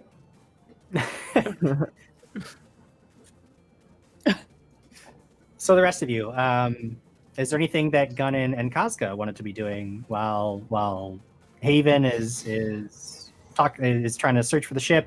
They're talking to the security team. What do you guys want to be doing? I was filming. And you're filming. That's right. Yes, you are filming the interaction. But I made sure to stand close to the captain, like all like defensive as well. If they're sizing us up, I would like to, be on defense. Yeah. Yes, flex on them haters, Casca. The thing we're actually here for is some sort of missing Skyward Star technology, correct? Yeah, you know that there is possibly a relic either on planet or nearby that you are specifically looking for, and you also know that there could be descendants of possibly even travelers from the Skyward Stars system who made their way here long time ago. But we do know they're sentients, right? Yeah. The bioscans indicated that the dominant, even though they're low tech, there is a sentient species on the planet local. I'm gonna hit hit our girl here with a little bit of the old blufferino. So I got a 31. Oh yeah. To be like, quite an operation you have going here. Any chance that why did you choose this particular location to build? into the very large planet. Why here? It was isolated in a lot of the natural climate. We're doing mostly research on propagating plant life in harsh environments, stuff that's sturdy and able to grow, possibly for colonizing previously untouched planets where conditions might not be ripe but don't really require terraforming. So this was remote enough that we wouldn't have to worry about anybody really coming and messing with our research, and it provided a climate that was suited to what we were trying to do. I'm going to drop a sense motive on her. Sure. Was that true? That is a 23. Yeah, you get the sense that she's not trying to deceive you in any way. Like, she seems, she strikes you as she's a scientist through and through, that's for certain. And it seems like she believes what she's saying. Any chance we could get a tour of your facility? As you know, we've got some time until our vessel is recovered. And yes, by the way, I apologize for snapping. I was worried about my crew, but yes, I would have gone much, much worse without your hasty assistance. So thank you for that. Oh, it's not a problem at all. And in terms of a tour of the facility, sure, yeah, I don't think there's any reason at all. After all, although I don't want to hold you up if you have your own. It doesn't matter. A tour of the facility. Come with me. And she starts. Yes. I extend one of my arms to walk arm in arm with her. Sure. Yeah. She seems to be quite amicable to that. And as you're walking, you can see, even without any checks, those of you who take a glance back can see that Farvenzi and Spinjack both give each other a look, and they are pissed that you guys are sticking around. And they do not as soon as the word tour exits Dr. Monsilkis's mouth, they're you could just tell, they are not down with this, but they don't say anything. They just follow you as you move along. That's precisely why I asked. The Winter Harvest Research Station is made up of it's a compound of several different buildings. There are the greenhouses that you can easily identify. They're big glass buildings designed for growing plants, and you can, without even any kind of check, you can just identify what those are. There's a separate set of buildings that Dr. Monsilka says are the main laboratories where they do some animal experimentation. And then there are these scaffold towers that seem to have there's some kind of giant machine that's a little bit a ways away from the main compound. You can't quite immediately discern their purpose, but they're doing something. There's all this energy and pulsing blue light that sparks and crawls up this big scaffolded tower. And she says, I can take you to the greenhouses first if you'd like, or the laboratories, which it's up to you. What do you prefer? Lady's choice. All right. I like the greenhouses myself. Let's head there. And she leads you to these big glass buildings, the perfect haven for growing plants in a controlled setting. Rows and rows of various plants at different growth stages fill the greenhouse. And there are scientists in hazmat suits that are spraying fertilizers and taking data and notes on various specimens. She starts explaining to you all the different plants that they're growing. You see there are a variety of species being grown here. And she's explaining to you their purpose and the different research and the data that they're taking. And if you wanted to, as you're observing some of these things yourselves, if you wanted to make anybody can make a life science check or a medicine check. I am still here. My camera wonked out on me, but yes, I would like to roll life science. Just concentrate. Right. It's fine. Mm-hmm. I'm stealthing. I learned it from Voltarax and Casca. That is going to be 21 for culture. More importantly, I'm less interested in what they're doing and more interested in are they doing what they say they're doing. I don't actually care if they're just trying to grow frost crops. I'm interested. Yeah. But, so Dr. Monsilkis notes that, obviously they're running all these agriculture experiments, and many of the plants that you're seeing do match the species that you would expect, easily grown crops that are widely food for a vast number of sentient species in the pact, things that can be easily transported, grown, and stored, and all the stuff that would be great for growing on colony worlds. But as you're looking at some of the data that they're collecting, you notice that it doesn't seem to have anything to do with creating plants capable of growth in a cold environment. Not only that, but they're growing them in a greenhouse. They're not growing these in the environment. Yeah. They've set up these greenhouse structures to have a controlled environment that they're growing in, when presumably they would be testing a lot of these in. Now, maybe these are just the control groups, but you didn't see any fields where they would have been growing things outside either. It's hard to draw any real conclusions at a glance exactly what they might be looking at, but you don't see the markers that they'd be tracing if their goal was to actually propagate agriculture in hostile climates. Not on what you can see as she's giving you this tour of the greenhouse. Did anybody else want to make a medicine check? I don't have it. Oh, I could give it a shot. Oop, that's a 10. Nope. A 10. No. Plants. Yeah. Could I, while this is happening, use Twinkle to kind of get away from the group, and I want to look at to try to get towards the scaffolding towers to investigate? Now, the scaffold tower is, you would guess, probably like maybe 2 miles away. Oh, very far. So you can slip away, but you would be on your own for it would be a little bit of a trek for you. You'd be on your own. I will definitely die. Something just needs to hit me a little hard in the legs, and I'll go down. I will say that while everybody, if you recall the message from Icarus, anybody who would be interested in stealing something from the facility, there are various samples that you could try to pocket.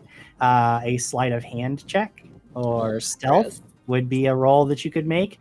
You don't see people in the greenhouses. You don't see a lot of computer terminals that you could try to hack into, but there might be other places in the facility where you could try to get a hold of some of the data. But if you wanted to take one of the little plants, you could. You have the option there. Yes. You do see that Farvenzi and Spinjack are keeping an eye on you all. So. I will not thieve because I have a lot of money, but I will help Volterix thieve, and I want to distract, but I will help by distracting the two. Yeah. If you want, you sort of catch Volterix's eye, you know that she's about to go for something, so you just you can make a bluff check to see if you can create a distraction that'll get. Okay.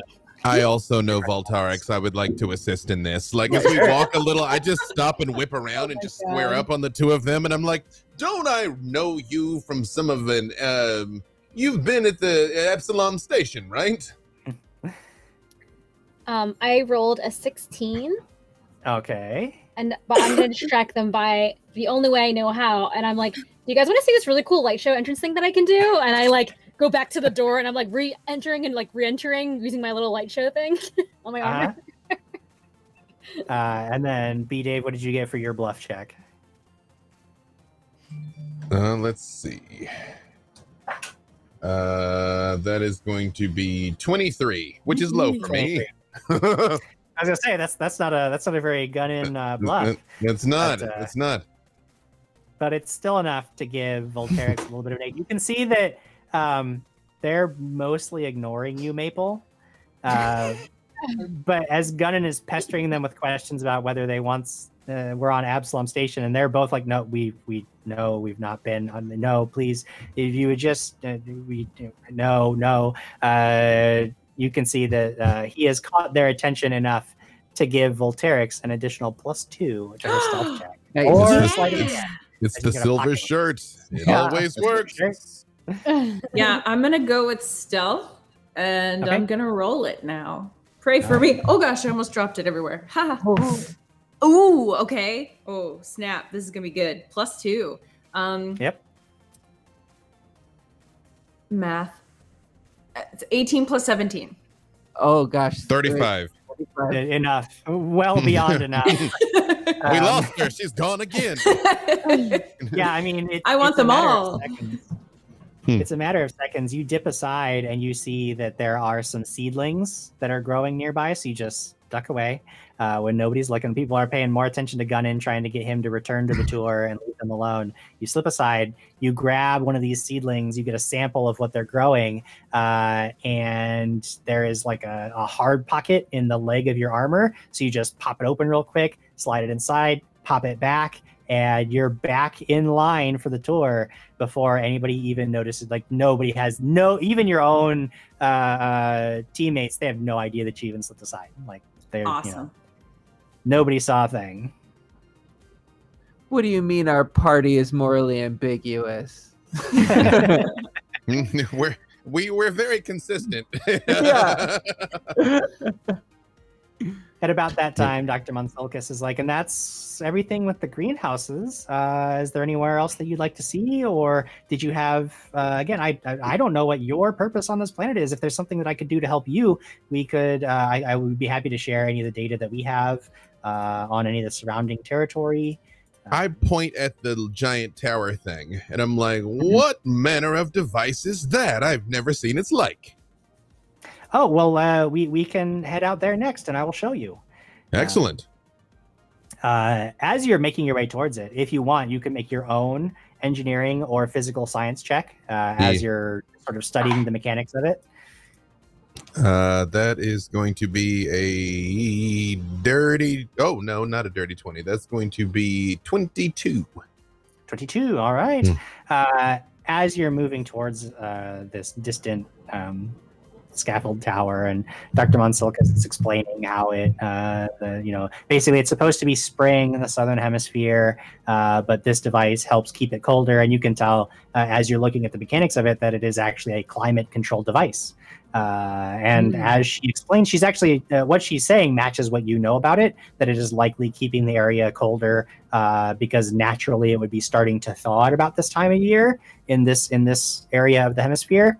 But as you're looking at it, you can also tell the station is being overworked and likely requires heavy maintenance because it is fighting a lot. Like it's doing way more work than it's designed to be doing.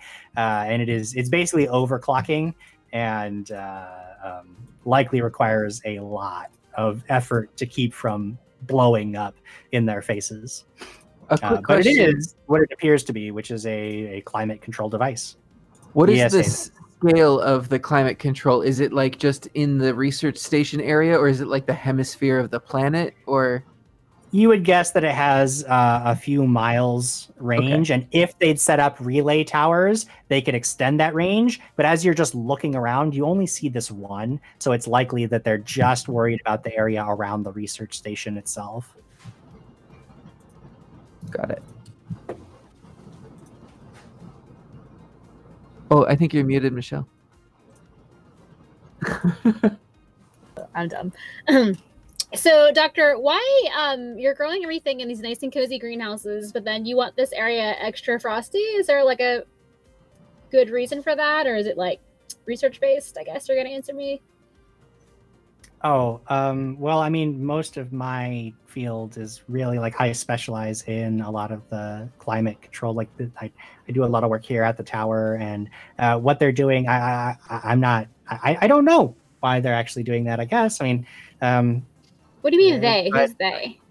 Well, the scientists who head up the agricultural center. Like I'm not stationed at the greenhouse specifically. I monitor most of it, which is actually most monitoring local data is actually how I picked up your ship coming in. I happen to be scanning a lot of the atmospheric data, and sometimes I extend the sensor range out into the immediate space to see if there's anything out there that tends to affect what's going on down here. And that's how I picked up your signal when you popped into the system.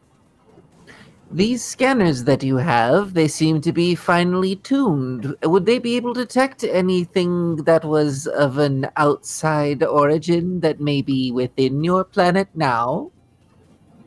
I mean, possibly. It depends on what specifically you're looking for. Maybe an old artifact, something that someone lost. Something like that. We do have finely tuned scanners, but locating something like that on the surface would be pretty difficult and require a lot of time. I'm not sure what your timeline is looking like, and I can't devote the researches to an extended scanning. But you know what? There are locals. They kind of stay away from the station, and they're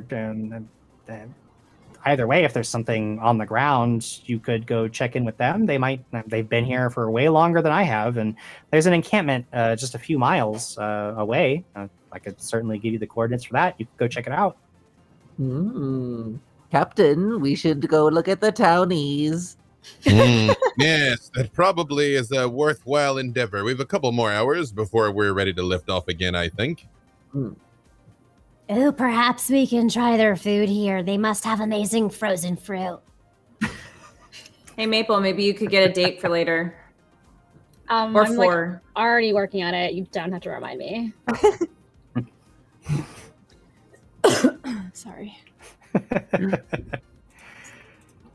So with that, Dr. Monsuka sort of gives you, she's here, I'll ping you with the coordinates of their encampment. We sort of monitor their movements to make sure that they aren't going to interfere with any of our research, and they largely avoid us. So they know we're here, but there's, they don't bother us and we don't bother them. They are sentients though, correct? Oh yeah, no, we've had contact with them. Yeah.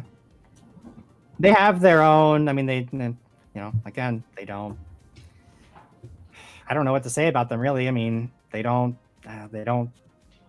just live here. They don't bother us. We don't bother them. We've had contact, but it was really just preliminary. And after that, they've kind of avoided the research station. So we don't, our mandate doesn't really dictate us to interact with them anyway, so we don't. Yeah, I suppose we can go and speak with them. No harm in it. Perhaps they have legends or an oral tradition that might be of some insight to us. Doctor, is Dr. Monsalkis, yes? Yes. Might I have just a private word with you before we depart? Certainly, yeah. She'll step aside for a sidebar. Are you aware of the recent, currently lost expedition to the Scoured Stars the Starfinder Society embarked upon? I heard something a few years back. There was some big disaster with the society, but I don't know. I'm not from Absalom Station, so I don't keep up with a lot of their goings on. Well, we have cause to believe that they launched a distress beacon that would have given the location and type of difficulties they were encountering that might have come down on this planet. The lives of literally thousands of sentients might hang in the balance if we do not locate it. And I see some of your associates might seem a little less likely to want to help us, so I'm asking you directly, if there were such a lost relic here, where do you think we should look for it? But I'm prepared to bluff if need be. Sure. No, I mean, you don't need to roll anything for that. I mean, she seems to be pretty friendly with you, and she's, well, honestly, that's why I'm turning you over to the locals. We got here a few months ago. We've been focused entirely on our research. We have a pretty strict mandate, and policy here kind of doesn't lead us a lot of time for free time. We're down here to do a job. If there's something on the surface, something that touched down, it didn't happen in the last few months while we were here. I'm pretty well aware. One thing that I am pretty well aware of, anything that came from outside down to the surface, I track a lot of that stuff. We haven't seen anything, especially nothing technological, come by since your ship in the last 70 days. And even before that, aside from meteorites, nothing.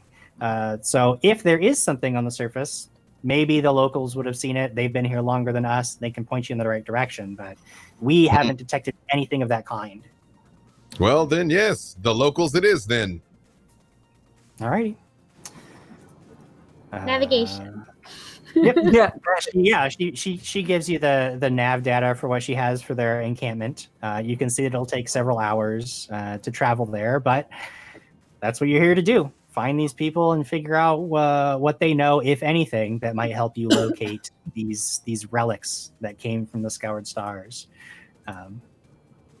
So after that, you leave the research.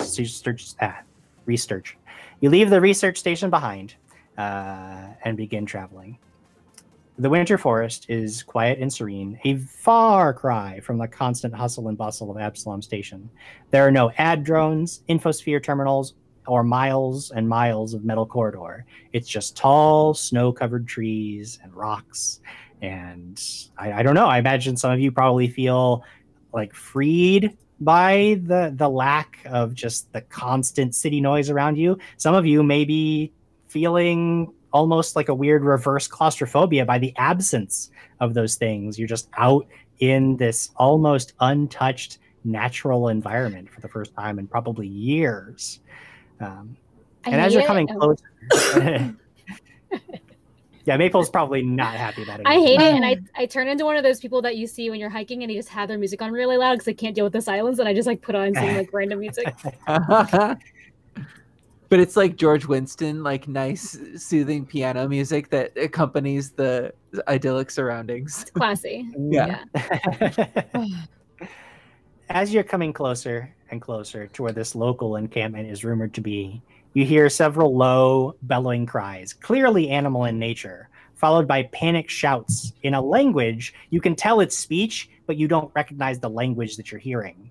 But it's coming from ahead. There is this like sudden ruckus, and you hear almost again very animal sounds mixed with shouts. Like there's something going on up ahead. What do you guys do? Casca, Voltarix, would you all mind taking a look? Yeah, I'm gonna fly up ahead. I'd like to stealth my way there. Sure, make a stealth check. I'm gonna stealth through the surroundings, through the trees and the brush. 29. 29, pretty solid. Where did Voltarix go? She. I'm Batman. 21. 21. All right. So Voltarix takes off, sticks close to the trees, and sort of gets lost in the trees as you're almost rather than just flying overhead, just like hopping from tree to tree, using your wings to give yourself enough distance to get to where you need to be. And you are passed by unnoticed. And Kazka, while it's a little clumsier for you in the snow, you do manage to stay pretty quiet as you make your way forward. And you come across two unknown creatures with 6 limbs and greenish skin dressed in heavy furs. They're wielding long pikes to ward off they're warding off 4 large beasts with curled tusks and thick gray and white fur. One of the 6-legged people is very clearly wounded, and the other is trying to guard them from the approaching beasts. But you can see as they are inching forward that it is moments before they are ready to charge in for the kill. And that is where we'll take our break for Mitch. We'll be back in just a few minutes, everybody. Stick around for the second half of our Scoured Stars episode. We will see you then.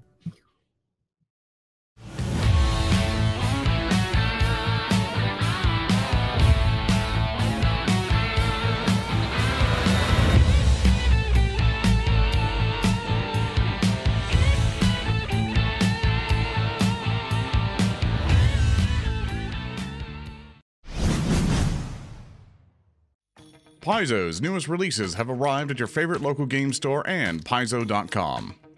With more than 300 classic and new monsters, the Pathfinder Bestiary 3 is a beautifully illustrated hardcover rulebook that fills out the core collection of monsters at your table. Don't miss the new troop rules that provide stat blocks for a collection of foes that otherwise might not be much of a threat by themselves. Also available in special and pocket edition formats. Eyes of the Empty Death is a Pathfinder adventure that concludes the Abomination Vault's adventure path, a 3-part campaign in which heroes explore a sprawling mega-dungeon to stop an ancient evil from renewing her monstrous vengeance. This adventure also includes an expanded look at ghosts, an examination of an elder god, and powerful new rules and monsters. Crash and Burn is a Starfinder adventure for 9th level characters. It continues the Fly Free or Die adventure path, a 6-part campaign in which players take on the role of a merchant crew with an experimental starship. Their mission is to get rich, escape interplanetary assassins, and outwit their rivals. The volume also includes a series of side jobs, short mini-adventures the Game Master can insert into the campaign at any time. You'll also find a collection of new and dangerous aliens and details on the corporations that dominate the galaxy. For years, the pirate captain Rinlock sailed the coast of the Arcadian Ocean from the Shackles to the south and to the waters of Varisia to the north. He searched for plunder and adventure until one day his luck ran out. Pathfinder One-Shot Sundered Waves is a Pathfinder 2nd Edition adventure that can be run in a single 3 to 4 hour session and kicks off a new series of standalone adventures. It includes pre-generated characters whose backstories and motivations tie closely into the plot. Check it out at paizo.com/Sundered Waves. A caravan is set to depart from a small town, but it needs some capable guards. It is up to the player characters to step in and ensure the caravans and its passengers reach their destination. The Tireless Path is a Pathfinder bounty designated for an hour of play, and is easy to add to any fantasy campaign. The Pathfinder Society has its hands full, quelling panic spreading throughout a Caduran city, when a party hosted by an infamous genie binder goes horribly wrong in Freedom for Wishes. At the same time, they're looking to reinforce their bonds of friendship with the Farhaven clan of Sarkoris, in the Pathfinder Society scenario, A Dirge for Sarkoris. In the Starfinder Society scenario, Rat's Repentant, a strange turn of events finds the heroes working with a former enemy, the Yosoki mastermind Datch. While on the other front, the Starfinder Society nears its goal of recovering the final data fragment containing one of its greatest secrets and the fleeting truth, ever-changing revelation. Enemies and allies take their places in your tabletop with the Agents of Edgewatch Pawn Collection. This box features more than 100 pawns for use with Pathfinder 2nd Edition or any tabletop fantasy RPG. A hero collects treasure at every step of their journey, and no treasure is more prized than mighty magic weapons and incredible enchanted armor. The Pathfinder Magic Armaments deck contains 110 cards detailing every magic armor, weapon, and shield in the Pathfinder core rulebook, along with runes and special materials. There are regions in the wild where the environment itself is hostile. Pathfinder Flip Tiles Wilderness Perils expansion is the newest expansion to the Flip Tiles Wilderness starter set and includes 24 full-color 6x6-inch double-sided tiles. The Starfinder Flipbat Solar Temple is a double-sided map that features an ancient Solarian hermitage on one side and a futuristic cloister in space on the other. A special coating allows you to use wet erase, dry erase, and permanent markers with ease. Find your path to friendship and adventure with these new releases and more at paizo.com and your favorite local game store.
Hey there. Huh?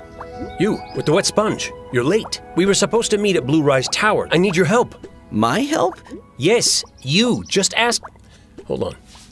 Alexa, open the Starfinder game. You know we can't pull off this hostile takeover without you. Now come on! I've got your back. Join the adventure. Gather your crew and prepare to embark on the journey of a lifetime as you explore the packed worlds of the Starfinder universe, taking on the role of a science fantasy hero customized to fit your playstyle. But danger lurks amongst the stars. Will you fight back with advanced weaponry and cunning tactics? Or will your hero wield the devastating forces that fuse magic and technology together to alter reality? Your crew must come together if you have any hope of victory. In Starfinder, every decision drives the adventure as you build an epic saga with your friends. Bring your story to life in a game where the fate of the worlds rests on the answer to the most important question of all. What do you do?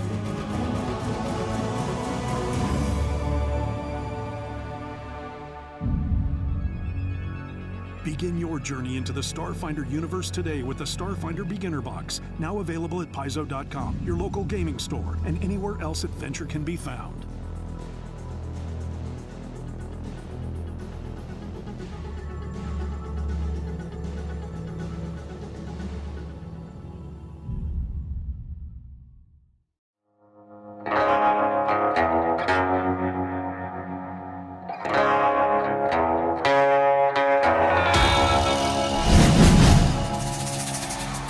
So, you used to work for Edge Corp, huh? Taking it to the edge and all that. You were just a long hauler, shipping cargo from one planet to another for low pay, worse benefits, and the promise of a bonus that never showed up. Now, you're your own boss, looking for cargo you can buy for cheap and sell for bank. Jobs are everywhere. Absalom Station, sure, but the Veskarium too. Near space, even the Vast.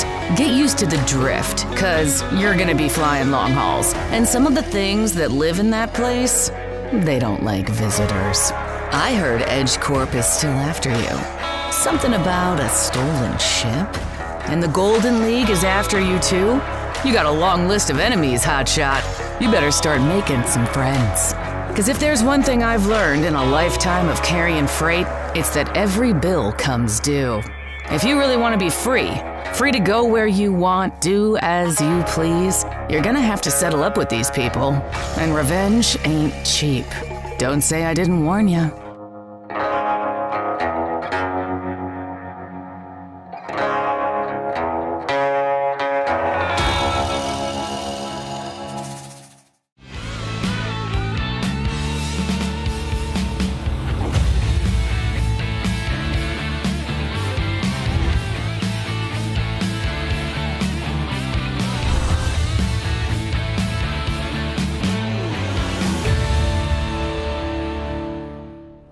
Hey everybody, welcome back. We're ready to dive into the second half of our fourth episode of Scoured Stars. I just want to remind everybody that all of these adventures are available on Paizo.com, as well as the beginner box that we had a wonderful, the GM in that commercial for the beginner box.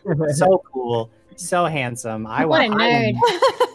I'd love to meet him. Best boots in the world, too. Best boots in the world. But that Starfinder beginner box is the perfect way to dive into your own Starfinder adventures yourself. If you're not familiar with the system, or you are familiar with the system, but you want to introduce some new players to it, go to paizo.com/Starfinder, pick up that beginner box, and then pick up all the PDFs for these Starfinder Society scenarios so that you can play. Once you have learned the game, you can play through these adventures.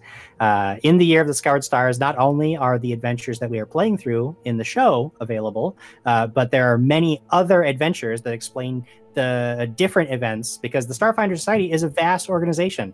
This crew of Starfinders are not the only Starfinders in the universe doing things and trying to investigate the Scoured Stars. There are other events that we don't even know about that are covered in other events in the year of Scoured Stars. So make sure we are are simply the superior crew, though. The superior crew doing something. Obviously, this is the best crew, but there are other weaker, smaller crews trying to make their way through things too. There's actually there's a whole follow-up adventure that features Zoe, who is trying to create a TV show based on, like, basically the whole thing is a camera crew follows you around, and you have to not only do combats and stuff, but you have to like make checks to get like good shots of the camera and stuff, and like vanity check. Loves that one. But that is the example of the kind of adventures that other Starfinders are getting up to in the Year of the Scoured Stars. So make sure you take a look at all those PDFs available. Find some cool stuff. I'd officially like to campaign to do whatever fundraiser we have to do for an 11th episode so we can do that. That's the Zoe episode. Oh, no. Big fan. Never change. Never change. Whatever Zoe's up to is not your primary concern, because right now you are out on Icefront. You are looking for this lost ancient relic that came from the Scoured Stars thanks to information that you discovered on the library world of Atheum. You know that there's a relic possibly on this planet or nearby, and there might also be ancient people that came from the Scoured Stars who escaped long, long ago. Hopefully, if you can make contact with them or find this relic, you'll find another clue that will lead you to getting through the weird, mysterious golden shield around the Scoured Stars to rescue, or at least find out what happened to all the Starfinders that came before you who disappeared beyond that shield just a few years ago. In that effort, you are looking for an encampment of locals that you are told is nearby, and while you are making your way there, you hear all these sounds. It sounds like dangerous stuff is happening nearby, so you send some scouts ahead. Volterix takes to the sky, Kazka tracking along through the snow, and you both manage to find a rather terrifying scene as these six-legged people holding spears, wearing furs. They are trying to defend themselves against four large walrus-like beasts that are advancing on them aggressively. You can see that they are about to pounce. And at this point, we should turn to Roll20 and roll initiative. Oh, I see them now. Ooh. Hello. You'll notice on the map I put Volterix and Kazka up at the front. You guys snuck ahead while the rest of you are up in the north west corner. You guys stayed back while your scouts were ahead. So far. So all right, I've got there. Gunnin, what is your initiative looking like? 19. 19 for Gunnin. Volterix, you already put yourself in there at 24. Maple, what is yours? 6. Okay, well, someday you're gonna get into the double digits. I can feel it. Haven, not much better with a 7. Hey, there we go. Yep. Very deep snow out here. Yeah. Kazka. 18. Kazka moving a little bit quicker. It makes sense because Kazka and Volterix, you guys see this happening. You're up front. You are going to react the quickest. Gunnin, you can sort of sense that your crew is in danger. You react quickly. Haven and Maple, you guys are probably both cold. Yeah. And Maple really isn't feeling the vibes of this whole nature walk that you're doing. And it's just not working for her. She's not paying much attention to the danger ahead. Volterix, you are up first. You can see that these creatures are about to pounce on these two. It looks like maybe like hunters or scouts, but you can tell that they're in danger regardless. One of them is badly wounded, likely to be overwhelmed if you don't interfere. What do you do? First, I'm going to radio the captain and say, we have 2 civilians under attack. I'm stepping in. You know what to do, Volterix. And I'm going to use my swift action to draw my static arc pistol. How close to them am I? You said you already put me on the map, so I put you there in terms of distance. The question is, how high up would you have been? I'd say that you're probably a good 15 feet up, which would put you we'll say roughly a total of, I don't know, like 12 feet away from these creatures, roughly 10, 15 feet. Like they're within range for your static arc pistol from where you are. No problem. Great. I will say that while you are in the trees, stealthing along, they are going to get cover. You'll get cover, but they are also going to get cover because you're trying to stay low in the trees to avoid being seen. Copy that. Okay. So because I used a swift action, I can't use my trick attack, right?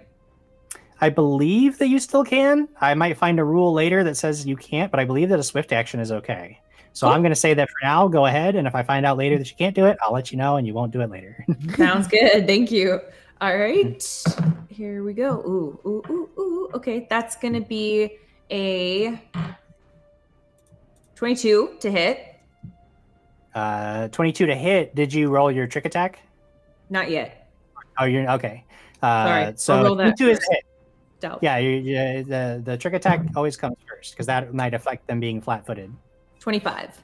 25. So that is going to be 20 plus their CR, which is indeed a 25 is a success. So you manage to stay hidden, confusing them with this bolt of electricity comes out of nowhere. And then your attack roll was a 22. And since they're flat-footed, that is definitely a hit. Can you go ahead and ping which of these creatures you're targeting? Yeah, I'm going to hit the dude that is directly to the south of me. Directly, right. Yeah, almost next to you. You just blast him in the back. He doesn't know what's up. He's confused momentarily. Go ahead and deal damage. Yep. Here it comes. On 12 points of damage. Right. Blast him. You see burn marks on his back where the electricity just blasts into him. Cries out in pain. Still seems more enraged than in pain. This beast is clearly incredibly angry and aggressive right now. But that takes up the rest of your turn, and we move now to Gunnan. Gunnan, you get a radio signal from your compatriots that there is trouble ahead. What do you do? Here, pow, pow, pow, pow. Right. Move up as close as I can get, I guess. Sure. Because I've got to move a 30, so yeah. Move a 30 would basically, you can get almost, you can, if you wanted to get closer, you could take a full move and then just move up to 60 feet. But if you wanted to still hang back, or if you have other actions you want to take. Actually, I'll take a full move because that'll be the only thing I can do is move if I do that, right? Yeah. But you'll get to move double your. I will full move right behind Voltarix, or right behind Casca, rather. Right behind Casca. Yep. Sure. So you take a position right behind Casca. You can see as she's looking through the trees, these 4 great beasts that are advancing now towards the 2 6-legged creatures that you recognize from your initial scans of the planet. These are the creatures the dominant species on the planet. I don't believe you got their name yet, but you know that that's what you're looking at. Well, they were the dominant species. They were. And yeah, assuming all I can do is move, I just right behind Casca, I just say, here to reinforce you. You know what to do. Yes, Captain. And that's it. And bolstered by your captain's assurance that you know what to do, it is your turn next. I'm going to activate my armor. All right. So it starts to glow in hexagonal shapes. And then I'm going to enter photon mode. All right.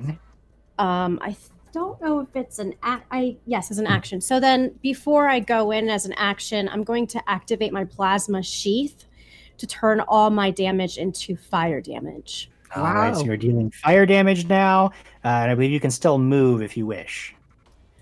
I will wait for the next round to move in. Holding back, not an unwise decision. It is now these creatures' turns. Some of them are just going to advance on the locals, keeping their targets. They don't even really notice what's happening to the north of them. But one of them, it's like sniffs the air and it breaks off its attack. And instead of charging in with its compatriots, is actually going to dip around these trees. And as it does, it spots you, Casca, and is going to try to gore you with these big old tusks that it has. Okay. It might have got you with a 25 against KAC. Yeah, of course. So it just slams its tusks into you, pierces through your armor, and you take 9 points of piercing damage. Well, that's all of my stamina points. So... Yeah, we haven't healed from the crash, right? No, Just we keeping have okay, not. right. Got it. Okay, awesome. Cool. The one that got shot is looking around. It doesn't even see Volturix. So it is just going to try to move with its compatriot. But moving through these trees is going to be difficult terrain. So it's actually going to get right up next to Gunnin. But because it has to move through some difficult terrain, it has to use a full move and cannot do anything else. So it gets up to you, Gunnin, but it doesn't have enough actions left to bite. You can see that the 2 that advanced on the locals are goring them. The local is trying to defend his friend, so he like interposes himself between the charging creatures and takes the brunt of it. One of them misses as he blocks with his spear. The other one just like gets him right in the side, and he cries out, bellows in pain. You can tell that he's tough, but these creatures might overwhelm him if you can't beat them quickly. That was their turn. Haven, what do they do? Well, Haven is going to take a quick move action up to about here just to take some cover in this foliage. And then they're also casting as they're moving. And as they take this position, they finish their spell and they're casting Comprehend Languages just to see if they can catch what the locals are saying. Yeah, I like it. You hear shouts as the weird speech that you were hearing becomes more clear and becomes filtered through your magic as the spell takes hold. You can see that it's mostly cries of alarm. One of the voices is warning the other to watch out. There's more. I see other people coming. I don't know what's happening. They're shooting at the beasts. The other one says. Something about just stay behind me and start moving back. We'll try to retreat. They're basically trying to salvage the situation. You can tell that they are in trouble, but they have at least noticed your arrival and don't quite know what to make of it yet, but are probably hoping that you're there to help and not just finish the job for these creatures. And Haven will communicate that to the team. Sure.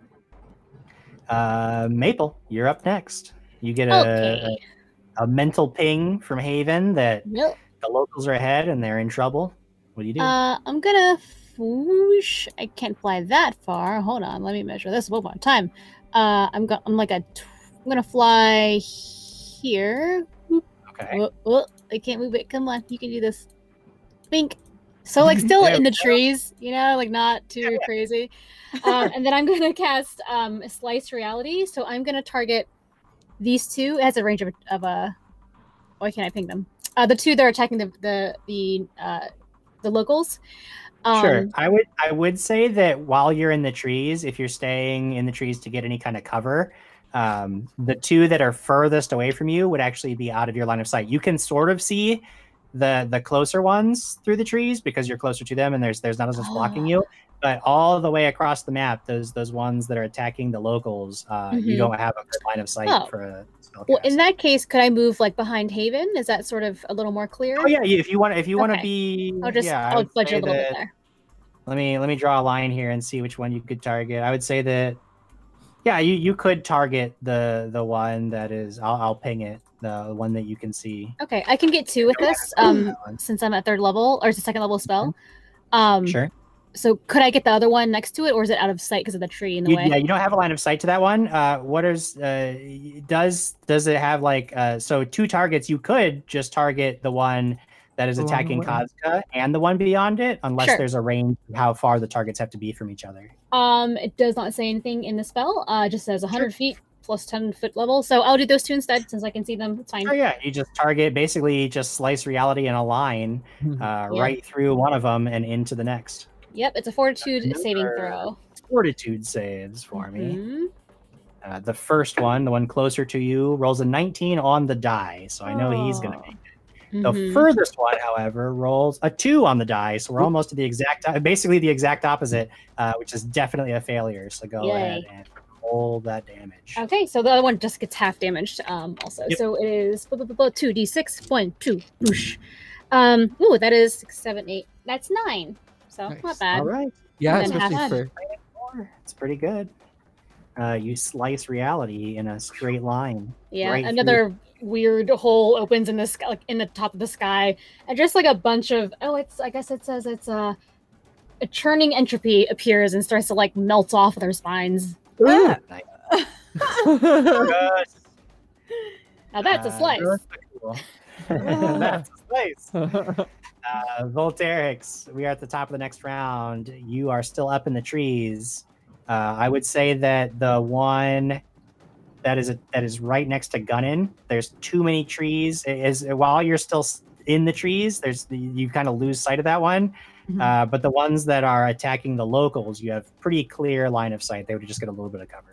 Yeah, I'm gonna attack the same guy I attacked that was right next to the local. The same guy that you attacked last round was actually the one that's next to Gunnin now. Oh, okay, He never moved mind. through the I'm gonna attack the guy next to the local. Okay, sure. That makes a lot of sense. Go ahead. And I'll use my you stealthing trick attack. stealthy trick attack. That is going to be a 26. 26. That is a success. Awesome. Oh, yikes. I fail. Oh. Okay, okay. What'd you Critically get total? fail. Oh, you critically really fail. You definitively fail. I can stealth, but I did not succeed that. Oh no. Yeah, you That's dip, a 1. and a sudden gust of wind blows through the trees, and it actually pushes like one of the limbs. Like you basically point blank blast one of the tree limbs right in front of you as it messes up your shot, and nearly lose your gun as it almost gets knocked right out of your hand. But I have my hands, Jim. You do keep your hands, right? Keep your hands. Just keep in mind, I would say that for right now, I mean, you could basically just basically bracing yourself against one of the trees. But if you want to actually be flying while you are doing anything, if you are not going to move, you do need to make hover checks. I would say that while you're in the trees, you're just holding on and bracing against the trees. That's not a problem. Okay. But cool. Okie dokie. That was Volterix's turn. So Gunnin, you're up next. One of these creatures pushes aside some of the trees and is lunging for you, but doesn't quite get you. And it is right up in your face now. What do you do? One, I apologize. I thought I was muted while I was eating. I apologize. We Second, didn't hear anything. Yeah, you were. Hey, go gadget noise gate. Second, how thick is this brush right here? Because what I'm wondering if I can toss my remaining grenade far enough away that it hits the two of them, but not us, because it's a 20-foot radius, so I don't need to throw it far. But I don't know how thick the trees are. 20-foot radius for a grenade. If you want to get both of them, no, I'm doing something terrible. Yeah, that's I'm more. You're either going to catch the locals or Volterix in the blast. That's a pretty big blast radius for those grenades, so that would be a real problem. I thought. Huh? But I thought she's up in the air. Yeah, but at 20-foot radius, I mean, she's not 20 feet in the air, so it's basically a spherical blast. I learned my lesson by blasting Casca last time that I try not to do that. Okay. Well then, new plan, and that is violence. I look at the one that is right here in front of me, and I'm all like, you look hungry. This is what I like to eat, and full blast my magic missiles in his face. Just drop all 3 of it on him. Now you would know this, but if you cast a spell while you are next to a creature that has the ability to make a melee attack, you can provoke an attack of opportunity. So I'm letting you know that, so you know that that's dangerous. If it hits you and deals damage to you, it will automatically disrupt the spell. Your other option, you could take a guarded step away from the creature. Yep. But then you wouldn't be able to do the full 3 missiles. You would only be able to do the 2 missiles. Yeah, and then it's going to just come forward. And it's the same thing. If I try and shoot it from here, it gets an attack of opportunity. Yeah, right. Yeah. Awful. But you do have the guarded step option if you want to try to move to safety. You would just take a guarded step, and then you would still be able to take 1 standard action after that. You know what? F this dude. Get him. I'm going to render him flat-footed and to target this one with get him. Nah, that is fine. That'll be a dirty 20 to Render him flat-footed. I don't believe that a dirty 20 does it. I Oh. think this guy might be a little bit too tough for a dirty 20. So he's not going to be flat-footed, but you can get him with the get him. You know what else Gunnan's got? I got an ability that will wait, hang on, let me just make sure I'm telling you the right thing. Yeah. Actually, because of convincing liar, I can re-roll that. Like I'm not getting not believed by this thing. That then makes it 32. Wow. We'll do it. Yes, that is no problem. 32 will do it. I'm kind of on the hook to get hit no matter what. So I'm gonna mark him with because if I try and shoot him from here, he automatically gets to hit me, right? He would get to make an attack. Like he might miss, but he would make an attack against you. I know what this is. Then no, I'm gonna render him flat-footed and drop get him on him, and that is it for me. Now, the thing that you do know is that while he's flat-footed, he can't make other attacks of opportunity. So now he can't make an attack of opportunity because he's flat-footed. That doesn't help you necessarily, right? But in the future, it might be good information to know. That is good to know. Yeah, so he's flat-footed and he's got get him on him, which takes us to Kazka's turn. Kazka, you've got one that's important point of clarification then before we go forward, because now I have clever attack and I render the target flat-footed before I shoot them, so that means I can shoot him without drawing an attack of opportunity. Well, then you go for it. You do. Yeah, then I'm freaking shoot this dude. Oh yeah, and if you can, I can't stop you. Right. I mean, RNGesus might stop me. Let's see. That is Azimuth Fire Pistol. I'm gonna try and burn him. Sorry, that is a 22. 22 hits. Hey. Yeah. Yeah. Yeah. When he comes rampaging for it, I'm just like, nope, not today, friend. And blast him. Okay, my D4 is missing. I'll give it to you. It's not gonna kill him. It's just 1d4, so I'll give it to you here in just a second. That's it for me. Otherwise, alrighty. Also, I was looking at it. Just so you know, I'm not gonna go back and work on it now, but so for the future, convincing liar does allow you to re-roll checks, but you have to spend one resolve point, and that ability, basically, you at 9th level, you can spend one resolve point to re-roll a check, and add the result of your expertise die. So you can add expertise dice to your bluff checks with the basic convincing liar, but at 9th level, it upgrades to where you can spend resolve points to re-roll checks. It's not, but there's some caveats to it. Okay, guys, I can choose to either roll my expertise die and add the result to the roll, or forego the expertise die and re-roll the check. And then the next sentence is at 9th level, you can spend one resolve point to re-roll the check and add the result of your expertise dice. So that I think that's a different thing. You didn't add expertise dice to your initial check. Okay. No, I didn't. No, I just I did not. Cool. And I'll give you the damage here in a second. As you know, what's funny? Last time my D4 disappeared, and I stressed about it the whole time, and it was in the dice bag the entire time. This time, verified, it isn't. So it'll turn up at some point. Just walk around barefoot for a bit. It'll turn up. That is it is the cruelest die. That is true.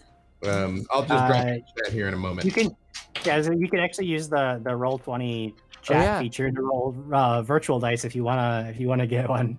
That is gonna be a big old 5. A big old 5 points of damage. Hey, it all one is looking pretty badly burned. It got hit by Volterix at first, and now it gets burned point blank right in the face from the Azimuth laser pistol. It is not looking healthy, but it is still up and raging as we move out of Kazka's turn. And Kazka, what are you gonna do? I want to protect the captain because he's right next to me, but I also have this one that's fighting me. Both of them are in range, so you can choose which target, and you know that one of them you have been ordered to get one of them. This one, right? The one I'm pinging? Yeah, the one that's attacking the captain. Okay, then I'm just gonna do the one that's attacking the captain. Sure. Make sure you add that +1 bonus to your attack roll for the get 'em. Hey. I'm at a +9 now. Okay. Great.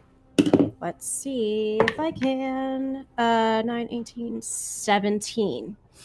17 against KAC, and it is flat-footed, so that is a hit. Nice. Yes. Okay. Hey.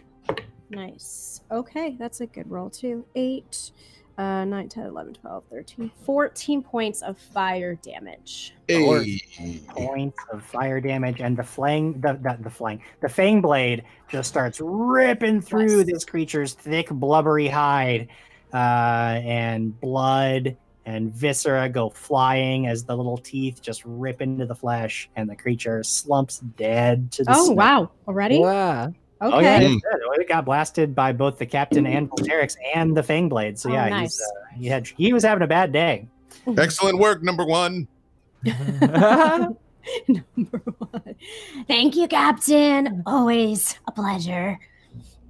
And that is my turn. That's your turn. It is now these creatures' turns. The one that was fighting you is going to continue doing so. It's going to take 2 attacks, making a full attack against you, Kazka.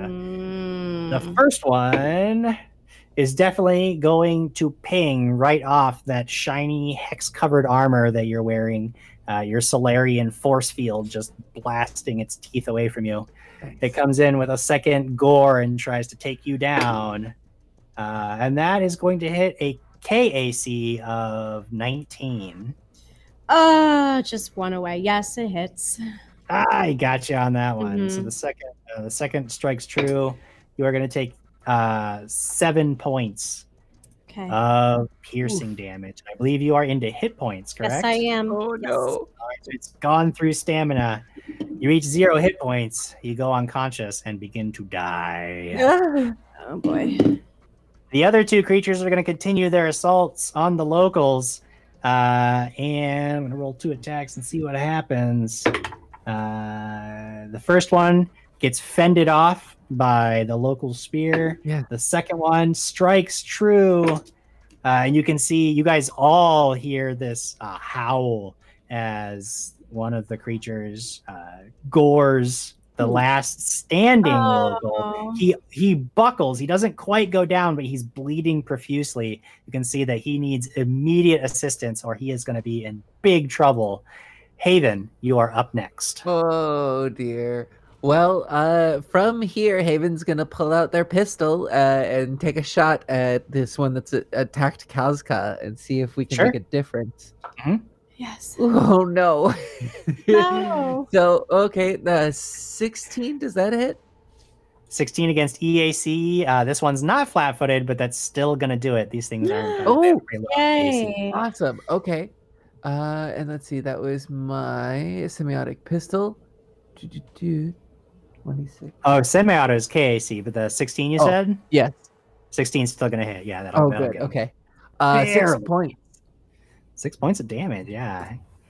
Fire a round off, striking this thing in its blubbery chest as it's trying to just bear down and crush Kazka under its mass. Oh no. You do have a move action if you want to move anywhere. I think I'm gonna stay put for now, just till it gets clear. Nice and safe in the back. I like it. Maple, you are next to go. Okay. I hope I kill it on this move. Whatever. I'm gonna move my 20 feet. It was so slow. All right, you move up. It seems like my move should be more than that. Okay. You can fly faster than you can walk. It says 20 on both, so I don't know if that's wrong. Okay. I cast Junk Shard. Yay! Junk Shard. Yay. So that has a reflex save. Yes. Who's your target? Oh, the big boy who's attacking Casca. All right, the big boy right in front of you.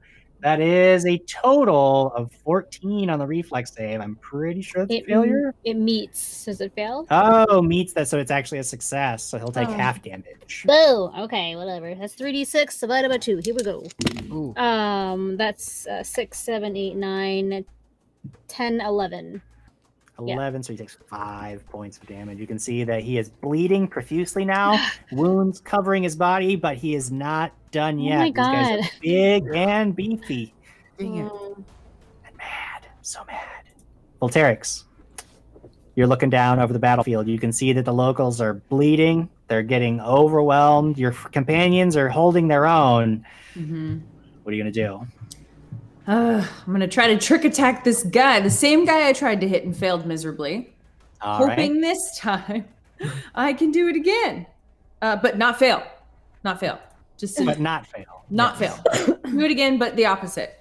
All right, so here comes the stealth check. Ooh, okay. That's gonna be a 25. 25 is a success. Okay, and then to hit. Nat 20! Yay! Hey, critical hit. Oh my god, wait, that is the exact opposite of my last roll. And you got the static arc pistol, correct? Yeah, which means I get to hit 2 of them. Oh, so you'll hit both of the targets in front of you. Your trick attack is only going to apply to the first target, but the other one will take regular weapon damage. Wow. Yay! Okay, so first one. Well, Tarx is good with guns. I try. That's gonna be. Wait, I rolled the wrong dice. I rolled a D4. What am I doing? All right, that's gonna be. Oh, we found it. 13. So 13 is with the trick attack. All right, 13 points damage. You blast that one right in the side of the head, and the electricity arcs stabbing into the big body of his companion. Roll regular weapon damage for that second target. Okay. Ooh, 5, 6, 7, 8. 8 total. Nice. All right, 8 points of damage. You just blast right through, hitting both of them. They're both wounded, scorch marks covering their skin, but they are still up. Good turn. We move to the captain. Apologies, I just took a giant mouthful thinking I had more time. And I apologize to everyone. I learned not eating dinner until 10 o'clock was just a bad idea. It's all good. So, this one's all about, all right, but Maple is here and Haven's getting close. You can move through the trees. It's difficult terrain. So if you wanted to move past the creature, you could. It's just... Unfortunately, it's difficult, but it's not impossible. You can move through the trees. How far would I get? How far could I get if I moved? Basically, it's every square of difficult terrain counts as double. So if you have a move speed of 30 feet, you could basically get right to the edge with one move action. If you wanted to move any further than that, you'd have to take a full move to get any further. But you could get right to the edge of the trees. I'll ping this place you can get to. Just how do you do the movement arrow? How do you do that? There is a tool. Let's see, 1, 2, 3, 4, 5 boxes down on the left-hand side of Roll20. That has it's a ruler tool, and it says I pick the snap to center. You start on the box you want to click to, and then you just drag out, and it'll show you the length. Here we are. But wait, look, that's 15 feet underneath this tree right here, right? You can get right. Yep, and you can get there with one action. Yep. Yeah, I would like to go to there. Sure. But now I can't move. If you do take that route, you will have to pass through a square that the creature threatens, so it'll get an attack of opportunity. If I move there into the trees, can I yeet my grenade from there? Is really all I'm trying to accomplish. Yeah, you'll incur an attack of opportunity, but you can yeet a grenade. Nobody can stop you from doing that. Well, what I mean is, if I were to if I were to move here, that would be far enough away that you'd be okay. Yeah. Yeah. How far can I throw the grenade? Because I need to get it far enough away. They have a range of 20 feet. You can throw beyond their range, but you take successive penalties. No, I'm not gonna try that because I'm already not very strong. Okay. However, what I will do though is I will move to my to here through the trees. I would like to move, so I guess I'll end up here. And then I'm gonna light up the magic missile. I'm gonna put 2 in the one on top, and then actually, do I have to declare in advance, or can I see if the missiles drop them before I see if I'm gonna shoot the other one? You would only be able to shoot 2 missiles because 3 missiles is the full round action. Oh, and because you moved, you can do 2 missiles, and you do declare all targets when you fire. I'm not gonna do that. But what I will do is I will try and render this one to the north, flat-footed, and clever attack him. Sure, I can't get him, but I can try. That's gonna be that is going to be 25 to render him flat-footed. He is flat-footed against your attack. Excellent. And then that I'm using my fire pistol. So is that EAC or KAC? EAC, yeah. That is going to be dirty 20 to shoot him. That does it. Roll damage. Hey. The die did turn up, by the way. And that's another 5. Another 5 points of damage. All right, this one is now badly burned, and it is looking around for who's shooting at it, and it spots you, Gunnin. It seems enraged by the audacity of this witch weird. It was I. Come forth. And that's it for me. All right, Kazka, it is your chance. All right. Still blazing fire. Here we go. This thing won't go down. 18. 18 does it. That is a hit. Yes. Okay. Oh, that's a bad roll. 6, 8, 9 points of fire damage. 9 points of damage, but exactly enough to bring it to 0 hit points. And as it, like, you cut it, and for a moment you think, "Oh no, I didn't get it." It's just bleeding and bleeding and bleeding, and then like some of its guts fall out of the open wound, and it collapses right in front of you as you bring it to exactly 0 hit points. Yes, perfect. And now you have a move action left. All right, then I'm going to move towards the other one. Let's see how far I can get there. Let's see. I have 40. Oh, I can go right up to it. I go right up to it. Oh, I just moved my screen. You go charging forward. There we go. And get right up next to this thing. It looks really badly wounded, and you know that if you could score one more good hit, it will no longer pose a threat. But unfortunately, just as you get to it, it's their turn. Yeah. This one was going to go charging in at the captain. Then you come in and get right up in its face, so it sort of like stops and tries to almost instinctively stab you with those tusks. And then it's going to be against KAC, a 22. So it's going to get you. He's going to get you. Oh, and it's a big hit. 11 points of damage as he gores you with the tusk. The other one is going to start moving. It is not a big fan of what it sees. It smells your blood, Kazka. It is going to move, but the only way that it can move where it can still attack is going to force it to move through area that you threaten. It can move through its ally square, but it's still threatened. You still threaten those squares. So you can make an attack of opportunity as it gets in position, as it tries to get up there to gore you. And I will. 20! Yes! Hey, that does it. 28. Yeah, you got him. Oh, 4, 6, 7, 8, 9, 10, 20 points. Then it's doubled. Wow, Yeah, it's doubled in Starfinder. Of damage. That's correct. You double it. 20 points of damage. You just you basically just put the Fang Blade out and rev it up, and the creature, as it moves through, just like slices itself along the edge of your blade, and it just falls apart as it gets through to the other side. Wow. Yes, There's perfect. actually a really cool critical effect on that, which it's almost a shame that it died, because I believe the Fang Blade has a cool critical effect. But unfortunately, it's already dead, so it doesn't matter. Oh, yeah, no. I believe it has extra bleed damage on a critical hit. Oh, okay, that's good to know. It's better to just kill it outright. We just don't get to play with the critical effect. Okay, thank you. But yep, it's dead. You just it basically slices itself in two. You barely have to do anything, as it just moves along.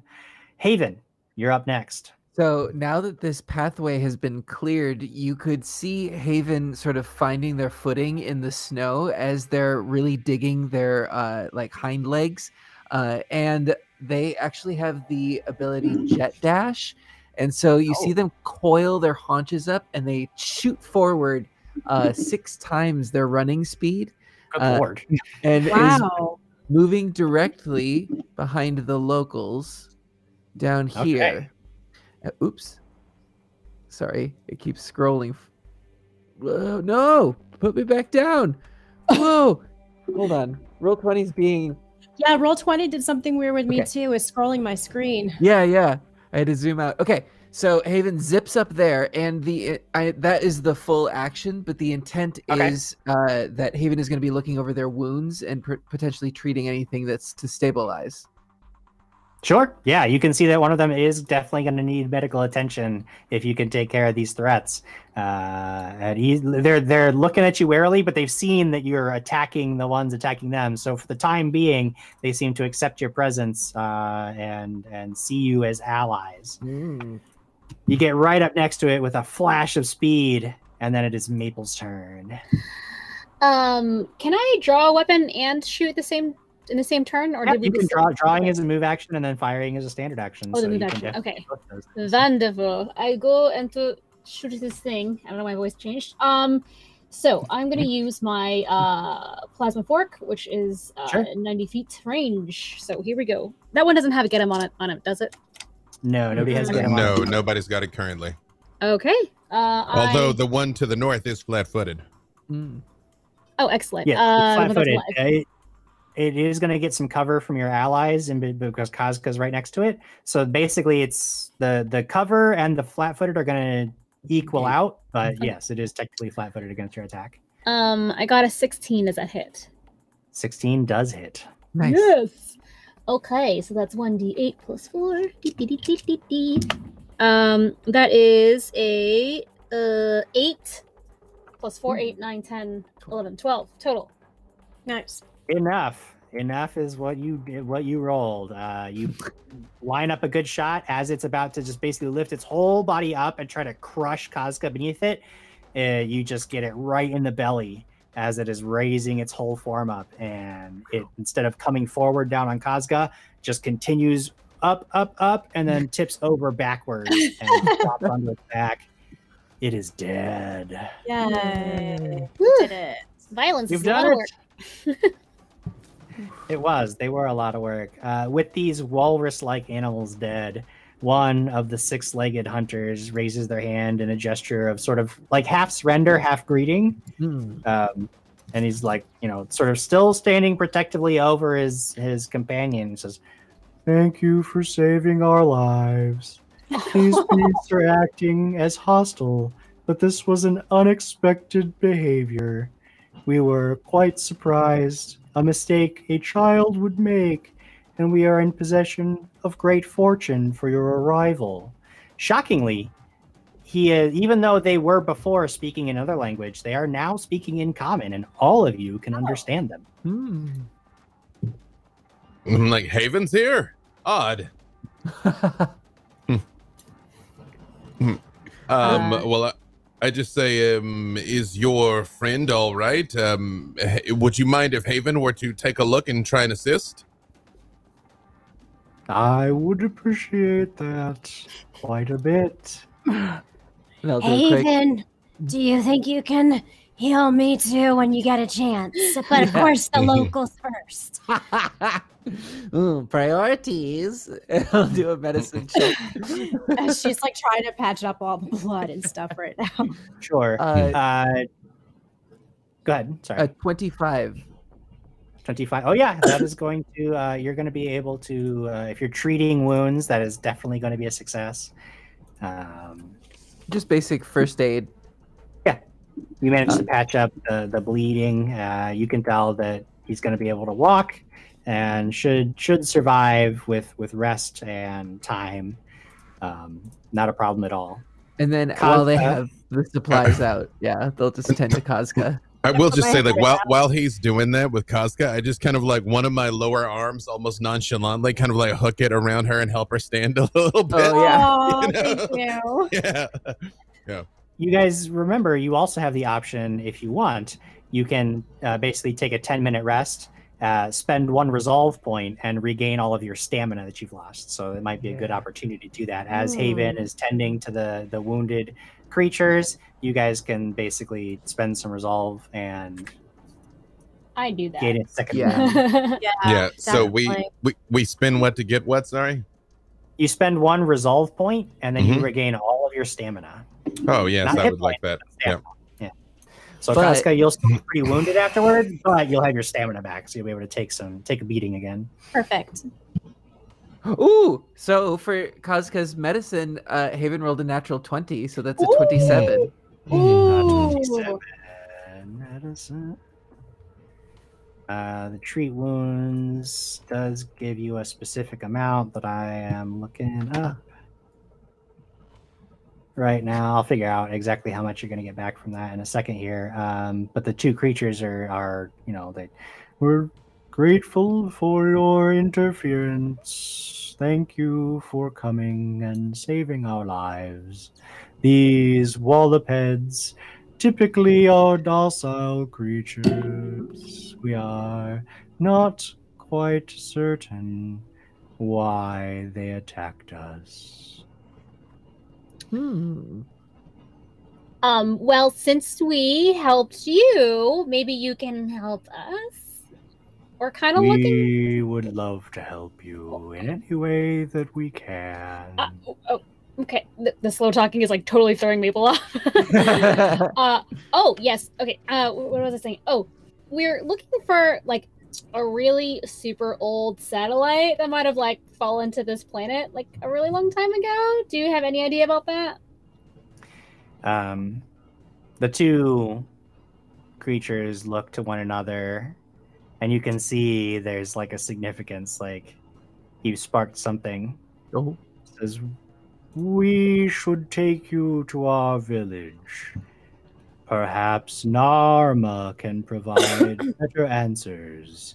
She is much more knowing than we. Okay, let's go. Yeah, great. Please, lead on. Yes, let's go. Haven. As well, medicine as we walk. The treating deadly wounds using a medicine check restores one hit point per level, and because you exceeded the DC by 5 or more, you can also add your intelligence modifier, Haven, to that result. So 4 plus your intelligence modifier. Whoops! Well, that's 0. Okay, well, hey, 4 Yes. isn't better than nothing. And then you can see as Haven is wrapping the bandages, and you can tell that there is care being put into this mundane medicine. They're actually implementing some magical healing as well, because they have healing touch. So it's up to 5 hit points per mystic level, and I'm level 4. So Haven will give you 10 hit points. Does that seem... That's better than what I had before, so thank you. What if it were 15? Does that seem... 15 will put me at max. Great. Have them. Thank you. She's going to walk with Haven and be like, that feels good and soothing. I've never had anyone heal me that way. It is, of course, mystic knowledge. And it's just glowing with these like runes that are popping off.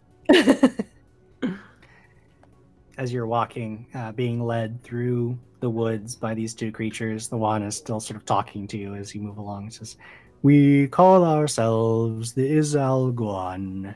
The planet you see here is called Izal.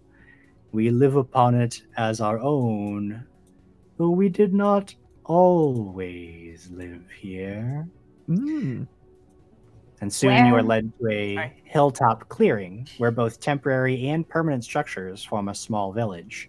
The permanent structures have a ziggurat-like architecture, and it's difficult to tell at first, but the more you see, the more you realize that there's a surprising makeup to these structures. You don't see any powered weapons, armor, or devices, but some of the structures are composed of ancient but unmistakable ship plating. The spears and shields that you see carried by the hunters you saved and other hunters around are forged of very high quality advanced alloys. And the more you're looking at like the furs that they're wearing, you also see that some of their clothing is laced with polycarbons beneath.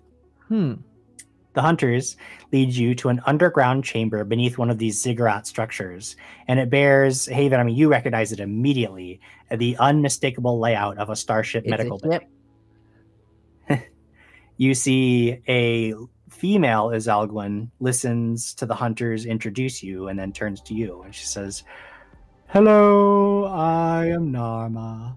You saved the lives of my hunters, and that is something I am pleased you have done. Are you from the research station, or were you a part of the star battle above most recently. What is your purpose here on Izalron? And Haven will look over to Gunnan. Yeah, I give her like one of my noble flourishes, like I'm meeting royalty. And I'm like, yes, we were involved in the altercation in the sky, and we're here looking for you. How lucky for you and us that you have found us. She's great. I love her. I look around for a moment and I say, before there was a number of our vessels that went looking for what I believe was your ancestral homeland. They did not return, and we are here looking for clues as to how we might rescue them. You, as soon as you mentioned this, all of you notice, without even any kind of check, Narma has a reaction. She knows what you're talking about, and you see she shakes her head. She's, you should not go there. We left for reasons. Our ancestors did. There are many harsh tales of what they endured before they sought freedom. Might you enlighten us on at least what the greatest peril there is? It may have befallen our people. This was many, many generations ago. We have only the stories passed down, but what we can tell you is that our ancestors once toiled endlessly, making great monuments, always bigger, always grander, for some terrible god.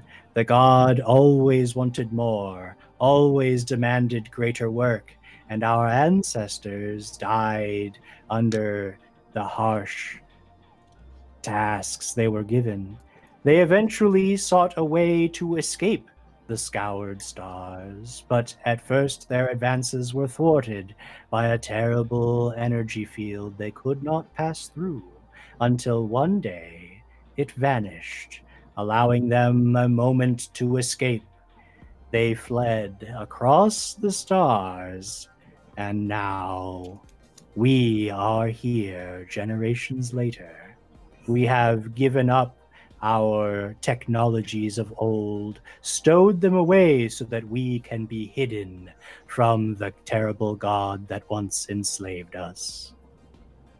Well, maybe you don't have to follow that god anymore and just become your own people, and someone here could be leader like yourself. Yes, we have become our own people. We are quite content here in our simple lives. We have no wish to return to the galactic civilization you have built. Though we are aware of it, we keep ourselves apart from it and hidden. However, some time after our ancestors arrived, the terrible god sent beacons, invitations back into the fold. We know of such a thing. Is that what you seek? Yes, perhaps. And I would like to hear this, but tell me, do you have scholars? Do you have historians? Perhaps one individual that might be willing to accompany us back to tell your stories to our leadership and our scholars? I would serve as the scholar, but I will tell you that we do not wish to accompany you back to your civilization. We wish to remain anonymous here, unknown and unbothered. We will, however, share as much of our information as we can, and I will allow you to take our tales back with you. We will remain here. However, before I give you anything, I must ask from you a favor. We did just save like 2 of your people, but okay. Yeah, this can't end well. It never does. Yes, ask your favor. I have a sneaking suspicion I know what it will be. Yes. The research station nearby. Yes. They they change the plants. They create proteins that modify to make them unsatisfactory. No matter how many you eat, always you must eat another. It is an addiction, you see. Dangerous to eat, and then dangerous to stop. The wallopeds you fought, docile creatures in all other times, but they eat the plant, and soon they are aggressive and searching and hungry. You want to know of the Scoured Stars and where the relic is? I know that information, but the research station must go. Make them leave, and I will give you access to everything that I know. Did I just hear correctly that the research station is actually like a giant drug cartel? Because that's like not cool, huh? Well, we'll at least make our new friends happy that they finally get to fight us, I guess. Yes. Or we could blow up the entire station. Okay, hold on. I felt like earlier someone was trying to have a talk with us about how we jumped to violence immediately. So I think like maybe, I don't know who it was, but it was somebody. And I feel like we should try to see if there's like one other plan. I'm okay with blowing up stuff because that's easiest for me, but like, I don't know. We could just mess up. What would Maple. be satisfactory for fulfilling these conditions? Just leaving, or does the research station need to be eliminated? If they are gone, we will be satisfied. Any equipment they leave behind, we know how to disassemble appropriately. You must understand that even if we shoo them, more will return. Not if you don't tell anyone about us. No, but like the drugs will still be here, I think is what Captain was meaning. We will see their destruction. Okay. Mabel, I have a really great idea. Since you're so rich and stuff, why don't you just pay them to leave? Well, like right now, I'm not like super liquid, and I can't really go back home for like reasons I will not get into right now. I'm just like rich at heart and like cultured. Unfortunate. Maybe we can convince him to like find another line of work that's not drug running. You said you observed the conflict in the sky earlier. Do you know the provenance of that other vehicle? The ones that fought against us? Oh. We are not aware of its exact type. We only, our sensors only indicated there was violence. We do not know anything about what it was. Even your own ship, only that it exists. Well, I can try diplomacy, but if we have to forcibly eject them, do you have warriors that might be of some use? And I lean in carefully, perhaps of greater skill than the two we've encountered. Unfortunately, we would have attempted to drive them off ourselves, but though we have eschewed technology of our own volition, it has left us at a disadvantage when better armed individuals arrive with malicious intent. How many people are at that center station? Kazka, just from having taken the tour there and been around, you know that there's probably a couple dozen scientists, but you also did spot, I mean, they do have a security force. It's small enough that it's small enough to protect their research, but it's not like they don't have an army. They don't have, this is not an invading force. Their intent here is not to take over the planet. Maybe we could just tell them to go somewhere else and make their drug stuff. Is there like a cooler planet? Why don't we just it's pretty tell cold them, here. Why don't we just tell them that we've stolen a sample and hidden it, and if they don't leave, we're gonna bring it to Absalon Station and tell other people about it, and then those people are gonna come here and take it all away from them. Because that would almost certainly spark a conflict. They will kill us. Or die trying, yes. We should start the dialogue at least and see what they have to say. Perhaps they will be friendly and amenable. Yeah, and I guess like worst case scenario, only the people with like guns and stuff are dangerous, and like I feel like the scientists we can kind of just be like boo and they'll go. Or could we impersonate someone that they follow and listen to and tell them they have to relocate? They all were distinctly two-legged and two-armed. I feel like they do not bear striking resemblance to most of us. I mean, I could do disguise, but like, it's a whole thing. Well, who would they listen to besides like that? Because it's a whole bunch of operations, right? It's Frozen Troves, it's Dragon Corp, it's people who have a greenhouse that I don't really understand. The ladies didn't seem really connected to the other two security guards. Do we have the ability to radio back to Lawazil Sabo? Yeah, absolutely. There might be a little bit of a delay, but you can do it for sure.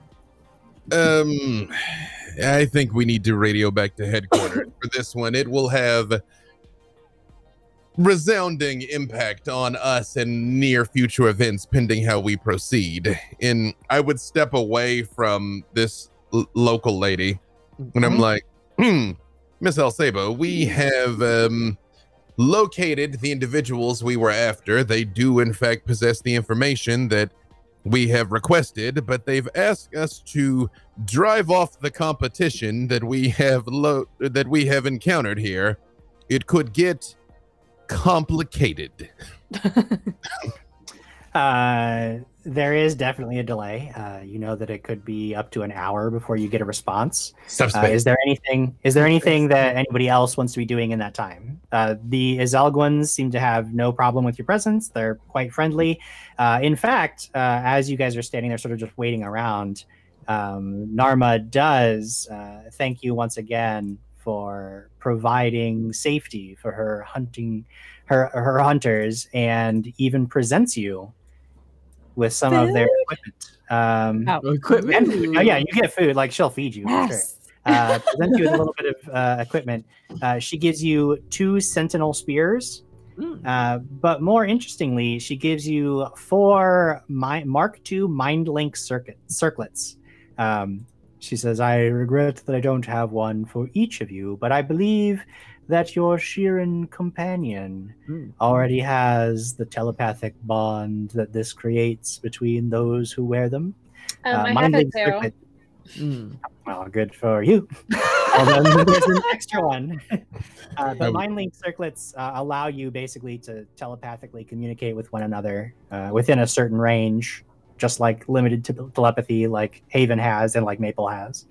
And happily take one and keep the extra because it might come in handy later. What's up with the spear? Considering I have one in my art, maybe I should have one. Yeah, this is where it happened. The Sentinel spears are shockingly well made.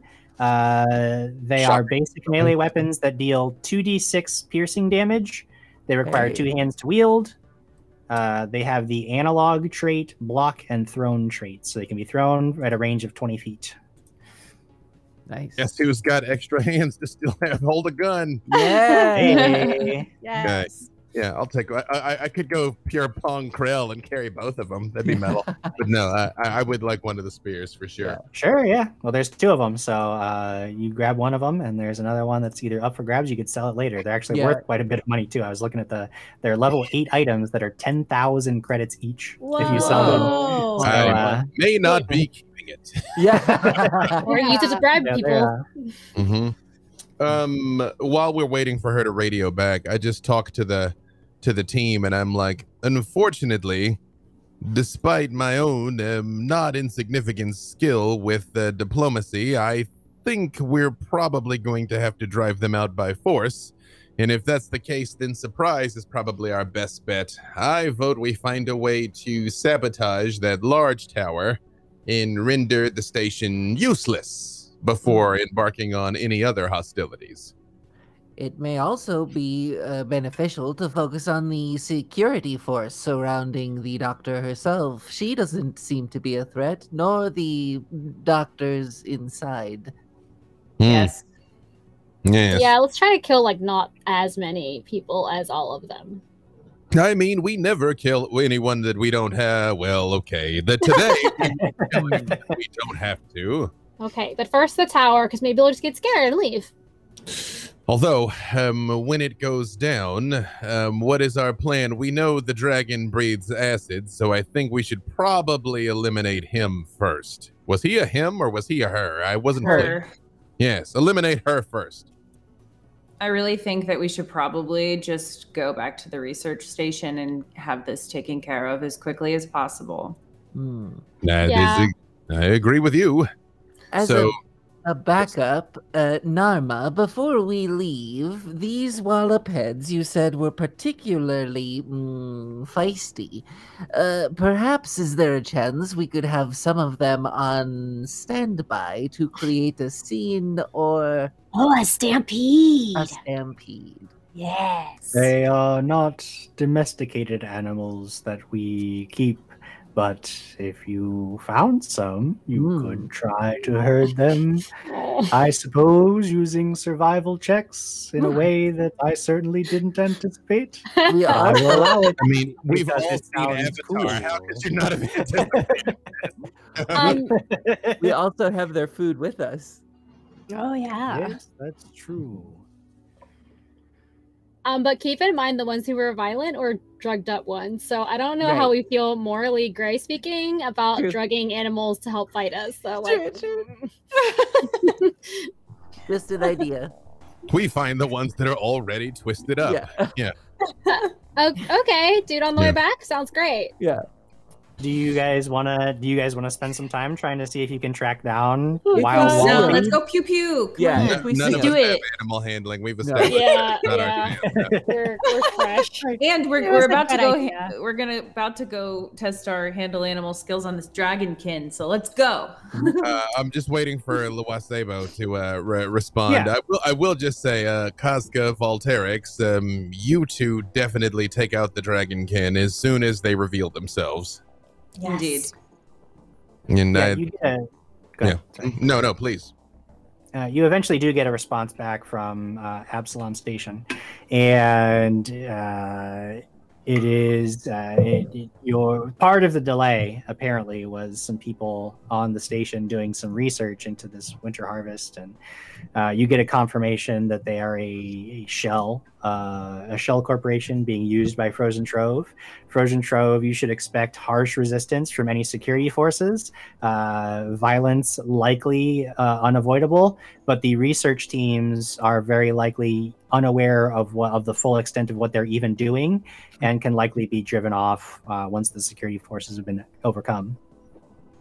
And you are authorized to do anything required License to to gain kill. access to that relic.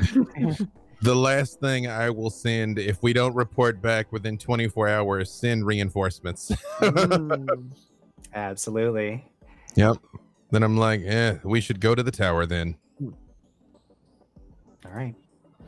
So you leave Izalguin behind and make your way back towards the research station, which is pretty easy. And all you have to do is retrace your steps. Within a few more hours of travel, the sun's getting real low on the horizon, and you spot in the distance the rising scaffold tower, still firing pulses of blue light in steady rhythms. As you approach the tower, a shadow passes by overhead, and Farvanzi lands a little bit away with Spinjack on her back. Farvanzi eyes you kind of warily, and Spinjack actually is the one who talks. Says, "Oh, Starfinders, we were getting kind of worried you weren't coming back. Dr. Mansell has found something interesting reviewing data from the orbital defense drones. She wanted Really? to talk. She's over at the tower. She's waiting for your report." One quick question for you both, and I throw my screamer grenade. Nice. I love it. I love roll it. initiative. They're on top of each other. I'm like, Yeah, perfect. they're Great easy target. Perfect. Before we get too far away from this fact, I just want to scream in character and out of character that he was writing. They were writing. He's writing her, and I knew it. Knew it all along. it's a 21 on the initiative. All right. I also got a copy- 21. Roll the yeet. I'll put Gunnin ahead just because he was Yep. just so ready to throw that. I that I'll give accept. him the win on that one. What about Haven? got I apologize for making you have to so hastily load this map because I very much am like cool. Haven got a 4, unfortunately. Just Five. oh my gosh. The two of you that you guys are like, wait, what? Wait, what? It was shocking. I wasn't expecting it. Maple. 20. Nice. Maple, what? I did. Yeah, I did good today. Hey. Double digits. 20. 30. Kazka. I got a 5. Oh, Kazka, no. I was got Maple taken by syndrome. surprise by the guess. Hopefully they will be too. Murder. You definitely seem to have shocked them. They were not prepared for an immediate salvo, and you catch them by surprise. Go ahead to strike with a grenade. Basically, you're looking at a DC 5, and you can place it wherever you choose. So I'm looking at the. So correct me if I'm wrong. We're not actually to the tower yet. We're kind of down. We're down here. Sorry. Yeah, you're kind of away from it. The map doesn't Yeah. give me enough room to. I'm just going to put you in a snowy spot near-ish the tower. Farvenzi and Spinjack are literally on top of each other. Oh yeah, they're right over there. Yeah, no, I just since it's a 20-foot radius, 5, 10 feet, I put it basically just past them, so it gets them but doesn't get us. Absolutely, and they are both going to roll saves. Farvenzi was not expecting this. And Yeah. Absolutely fails. Spinjack is quick on his feet, but even he was taken by surprise and fails. Both of them fail and will take full damage and become deafened. Excellent. That is 18 points of damage. Dude. That grenade. And deafened. Wait, do they roll the d4 or do I? You can roll it. All right. One of them's deafened for 3 minutes. One of them's deafened for 4 minutes. Usually, when we're in minutes, that means the rest of their lives. So they're deafened for the rest of their lives. Both completely shocked by this absolute beast of a salvo. They both take the screamer grenade to the face, and Volterix, you can see that it's time to do the easy. This is the easy route. This is your jam. Get my move action because all I did was eat a grenade. Yeah, sure. Yeah. I marked the Dragonborn. Get him. Okay. Yeah. Sure. Yep, and then that's it for me. All right, Volterix. I get him. You get him. I'm gonna do my trick attack. Get him. Lucky. All right, so that's a +2, right? Oh my gosh, why wasn't that my attack roll? I just rolled a nat 20 +1. to my stealth. Get him. Wow. So that's a 35 for my stealth. Yeah. I Farvenzi should- is tricked. Dang, that stinks. And then, ooh, okay, still good. That's gonna be a 25 to hit. 25 to hit is a hit. Yes. All right. Here it comes. Ooh, that's good. 13, 8, 9, 10, 11, 12, 13. 13 points of damage. Yeah, you blast. As Farvenzi's still trying to shake off the deafening blast from the screamer grenade, you shoot her right in the chest. Some of it gets absorbed by the armor, but you can see she is doing not very good right now, and she's trying to keep from like throwing Spinjack into the air as she reels from pain. But after Volterix, it is Maple's turn. It felt like a trap, and I guess it was, because that's probably why Captain threw the grenade. Great! Yeah, definitely was a trap. Okay, I take out my gun, my plasma fork again, and I shoot.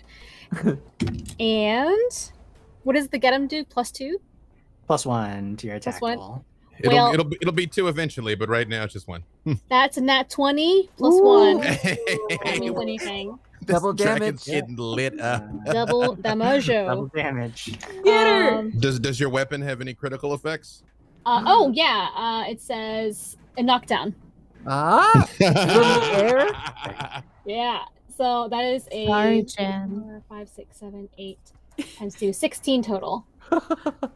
Wow. 16 points of damage Bet it, and Maple. knockdown. Critical effect. Why doesn't it tell me what specifically? I just don't know if there's a save or anything against knockdown. And of course, the first thing I found doesn't tell me because information is incredibly difficult to find when you want it online. I feel like as a 20 effect, probably not, but who can say? Probably not. How Yeah. much damage did you say? 16, yeah. 16 points of damage. So you blast, already off balance. The plasma fork unleashes a devastating blow, and Farvenzi gets knocked down to the ground. Spinjack rolls off her back into the snow and is also prone, now knocked away from her. After Maple, it's their turn, and they're not happy. They're both going to have to take an action to get up. And then Farvenzi just comes charging ahead, jaws open wide. Can't do anything. Gets up, moves forward as moving forward, drawing a weapon, but then can't make an attack. Spinjack in the back is going to get up, and he is actually going to activate something. He has this like pack on his back, and as he activates it, you can see it's a jetpack, and he just gets up and then launches himself up into the air and flying a bit. And you can hear in the distance some like shouts of alarm as the people in the tower. Apparently, there were people in the tower who noticed the screamer grenade and subsequent laser blasts, and you're too far away to see what's going on, and you can't really tell what's happening over there. But you have certainly alerted the other security forces from the tower, but they can't. Good get to news you. is they can't hear it. Yeah. True, they cannot. Kazka, it is your turn. I'm going to attack. I'm going to get up in his face. I'm going to activate my armor. Mm-hmm. And then enter photon mode. And let's see if I hit. Wow. Nope, that's a 2 on the die, so that's 10, 11. 11 isn't going to do it, even with that flat-footed edition. Perhaps Does she get any advantage for it being prone? Oh, it's not prone. It got up. It's not. It got up. Sorry, Yeah. right. So he got up and moved forward. So no, unfortunately, that's not going to do it. Perhaps just the sight of the. You guys had a real confident about everything until the dragon stood up and started charging you, and then perhaps you second guessed yourself just a little bit too much, and now the creature is in your face. Haven, you are up next. Seeing all of this happen, Haven is finally snapping back into what's like reality, and they start moving to cast as well. And for the Dragonkin, could you please roll a will save for me? I will. Yeah. I will save. That is a total of 10. That is not good enough. And they are held. Hold person. Hold person. The target becomes paralyzed and freezes in place. It is aware and breathes normally, but can't take any physical actions, even speech. A held creature can't cast spells. Nice. You cast this spell on the dragon, and you can see that, like, you feel the connection, and you just like lance out with that mental energy that you're so used to, and you know. Cautions. We'll move just to be safe. We'll move 20 feet back. Yeah. Away from the dragon. Away, and I can still hit it. Here it comes. Get some Trick cover attack. from your friends, but we'll see how that plays out. Stealth. Jeez, I'm rolling so high for stealth. It's good. You don't wanna get caught. Yeah, I know, right? 33. Wow. Yeah, you got him. All right, attack coming in.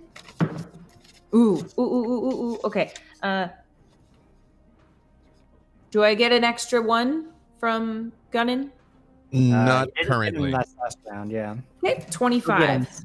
25 is still a hit. You didn't need the extra one. Yeah. Yay! You did it But of your own accord. Still would have been nice. All right.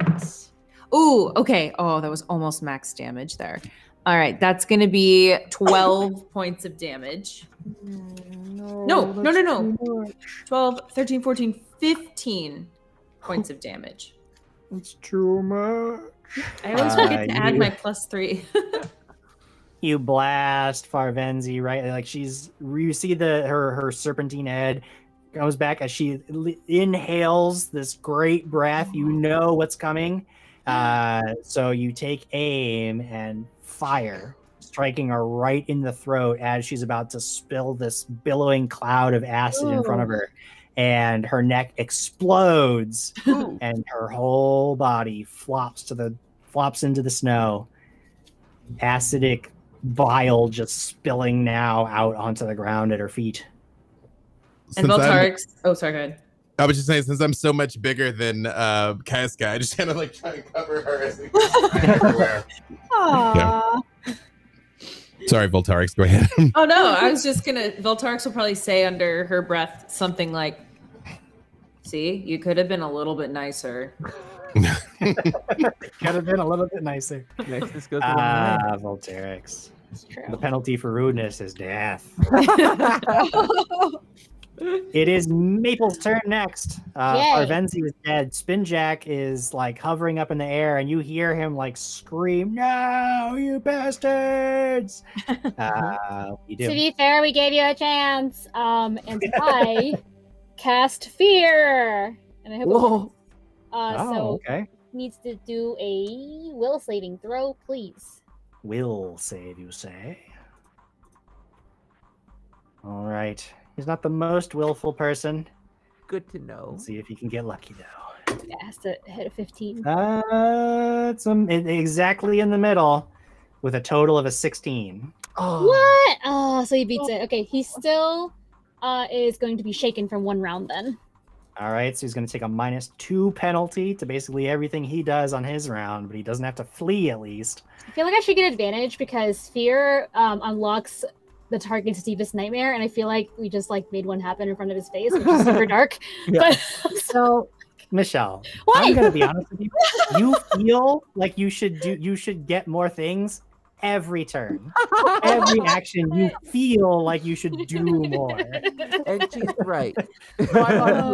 I'm just very optimistic. Yeah. That's fine. I'm good with that. And then I guess I should probably scoot my butt somewhere. The map decided to explode. Nah, I'm good. I stay where I am. I don't need to move or do anything. The end. The end. It is now Spinjack's turn, and he is enraged and frightened. He is going to... Yeah, he's shaken, not frightened. That's correct. Fly down. He is going to fly overhead.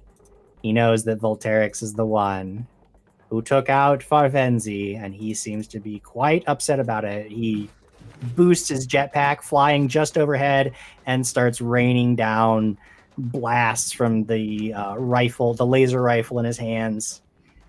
A Corona laser blast comes down. Voltarix, that is going to be, with the -2, a 16. No, not even. Not even. So he's just so enraged and shaken that he can't get a good bead on you. He's blinded by his own emotions and misses, just churning snow up around you harmlessly. This has been a sad, sad combat for me. Kazka, put me out of my misery. Jim? Well, it's not really something they cover. Trying to get in a grenade to explode in the air. I would say that no, you probably couldn't try to get the grenade to explode in the air on him.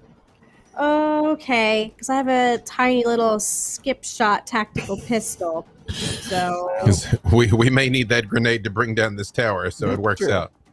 Okay, I'm gonna switch over to graviton mode just in case he's still flying and I can bring him down towards me at some point. I guess I'll grab out my pistol and aim my little tiny pistol. 16. 16 is a miss. It just plings right off the armor. Yeah, I'm useless with a pistol. I know tried that your feel. You tried your best, but now tried it is my best. Haven's turn. What do you got for us, Haven? So,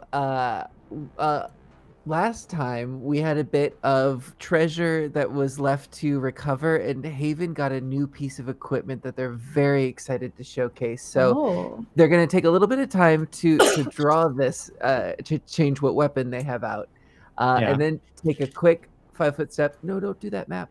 Stay down. All right, so let's give me 1 second because we have to work through the action economy. So if you want to drop, did you have a weapon in hand? It was they had their pistol in hand, so they're just going to drop their automatic. So okay, that's a free action, so you drop it. Drawing is a move action. And the guarded, like if you want to take a movement, even a 5-foot step is a guarded step, which is another move action. So you wouldn't be able to fire. The flamethrower. Flamethrower taken from the defeated Hell Knights. A gout of flame blast forth. Roll an attack roll. Yeah. And I would add my range. It's just a ranged attack, a regular range, when chewing up everything in its path. Well, guess what? I realized that I'm not proficient with that, so that's what, -4? Yeah. Yeah, but the pistol's not gonna get it done, so I very much am like, You just reach down to the body, pick up this squad machine gun. Yep. And start going to town. I have to roll the attack roll. So my so the -4 and the +4 is gonna be a push, so an 18. An 18 against KAC. Squad machine gun. like all 4 arms are very much struggling. And you know, like the jetpack is just like blink, blink, blink, blink, blink, sparks flying, and then the jetpack explodes. And Farvenzi just like he's gone. Like you don't know where he is. There's like this weird whistling sound as his body gets flung somewhere. He's gone. He's like little bits of metal like fall to the ground, but he's gone. They did say they'd clean up. And I looked down at this thing. I'm like, Casca, you think you could make better use of this? Oh, Captain, you did amazing, but yes, I'll take it. Just got lucky following It's your better example. than this little thing. Yes, I know exactly how you feel, but well, good news, bad news. I kind of switched to the psychic thing. Good news, bad news, team. Good news, we took out their 2 heaviest hitters. Bad news, all the rest are on to us now. Well, it is about that time that you see like a quartet of Riforian soldiers in heavy armor were like rushing across the field from the tower towards the battle. They see Spinjack explode in midair. They see Farvenzi lying in a pool of her own acidic bile and blood, and they all immediately turn and start running back the way they came. Oh, yay. They flee, having no more interest in being a part of this. I yell as they flee. To be fair, you guys are doing bad stuff first. This is just a reactive thing. Is there any indicator of a communicator of any kind on Farvenzi's body? Yeah, she has like a headset that was part of her armor. I just pick it up and I broadcast over all comms. I broadcast over all comms. Unfortunately for you, we were not actually with the Starfinder Society, and the rest of our mercenary band will be here in roughly 19 minutes. If you value your lives, you will be gone by then. In bluff, that is going to be 33. Wow. I was gonna say help, but I don't. So you blast over the airwaves, and then you sort of just wait for a little bit, and you can monitor their chatter, and you can hear like some of the ones that must have been the ones that are fleeing are like screaming communications, like they killed Farvenzi and Spincheck. We got to get out of here. This is too much. These guys are maniacs. Like you can tell, like all like the security forces are broken. Like they're ready to leave. They're gone. You know, they're like, abandon everything. Just get out of here. Leave the scientists. They'll kill them on their way. Like we don't care. Just get the transports and get us off planet. Like they're gone. They want no part of Yay. it. Moments later, 17 minutes 30 seconds. moments later, you actually hear the sounds of an approaching transport, and careening towards you is a ground transport. It stops somewhat nearby, and Dr. Monsilkas herself gets out and is looking around in just like absolute horror. And she's like, "What did you do? What is this?" So we need to ask you to leave. You were making, to be fair, you were making like bad drugs in your facility. I'm not sure if you were aware, and also, your climate thing is messing up the whole planet, and it's super bad. Yes, I can guarantee your safety, Dr. Monsalkis, but I must insist you depart immediately. And that is the only way I can guarantee your safety. Make a diplomacy check. 32. Wow. She's just like looking around.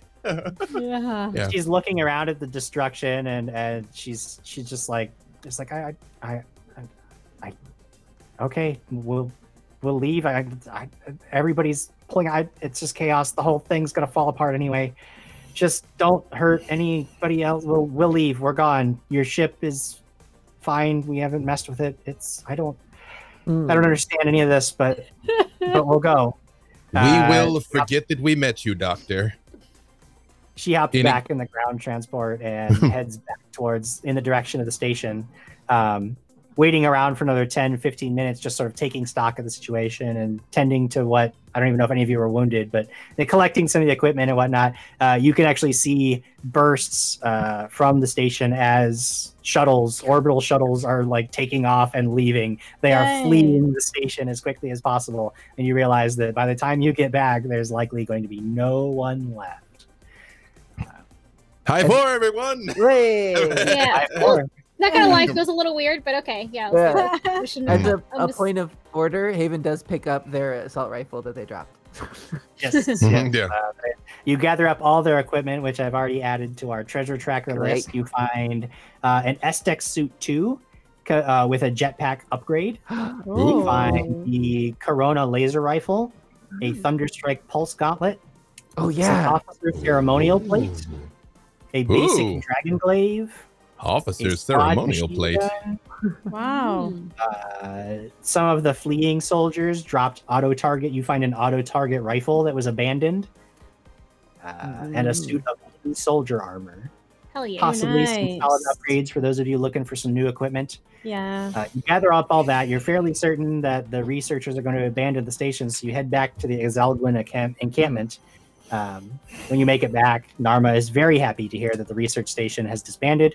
It will no longer pose a threat to the local ecosystem. She assures you that she and her people know enough of the technology that they can dismantle it safely. You don't need to worry about any of that. And she hands you, in return, a hand-drawn star chart.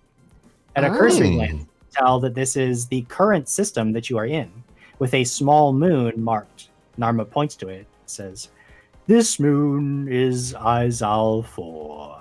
When our ancestors arrived, they shed many of the trappings of our ancient ways. This moon is where you will find them, including the relic that followed. It is there, but you must know that this is a tomb for dangerous and unwanted things. That which is banished to this moon is sent away for a reason. Be wary there if you seek to pursue it. Before you go, we have one final request. While we are happy here, and we have chosen lives of isolation, we have given up the trappings of technology and returned to a state of nature. We request that you not bring any further attention to our civilization and leave us in peace and anonymity. Otherwise, you are welcome among us and to depart freely." Are we allowed to come and visit again if we want to? Yes, just don't bring anybody else. No plus ones, Casca. No plus ones allowed. I mean, the only plus ones are you guys. You guys are my friends, so yeah. Before we depart, Casca and Voltarax are great warriors. Would you like some instructions for your guards? We can't guarantee that they won't come back, and you all should be prepared to defend yourself a bit more effectively. We will make do on our own, but thank you. You've chosen death. I understand. Is there to your ship? Yes, I don't know when we'll be back in this part of space again, but if you need help, call. We appreciate that, and perhaps we will take you up on it. Do you have books, anything? I realize this is quite a supreme opportunity. None of us are really scholars as such, but we all recognize the value that your people and your knowledge represent. You want records of? I can give you some of the ancient records. You have earned that much. Yes. And she actually hands you. They don't have like a lot of them are really, really old. Falling apart, but she hands you some old. They're actually not physical books. They're basically ancient tablets. Most of them, you'll have to do some work on them to get them working and functional again, because the batteries have died over a long time, and these are useless to us now, I suppose, and you can take them with you. Like Gen 1 Kindles. We got just like back at you got a bunch of Gen 1 Kindles that you can maybe get up and running again. Back at Starfinder HQ, we got a big box of cables. It's fine. Yeah.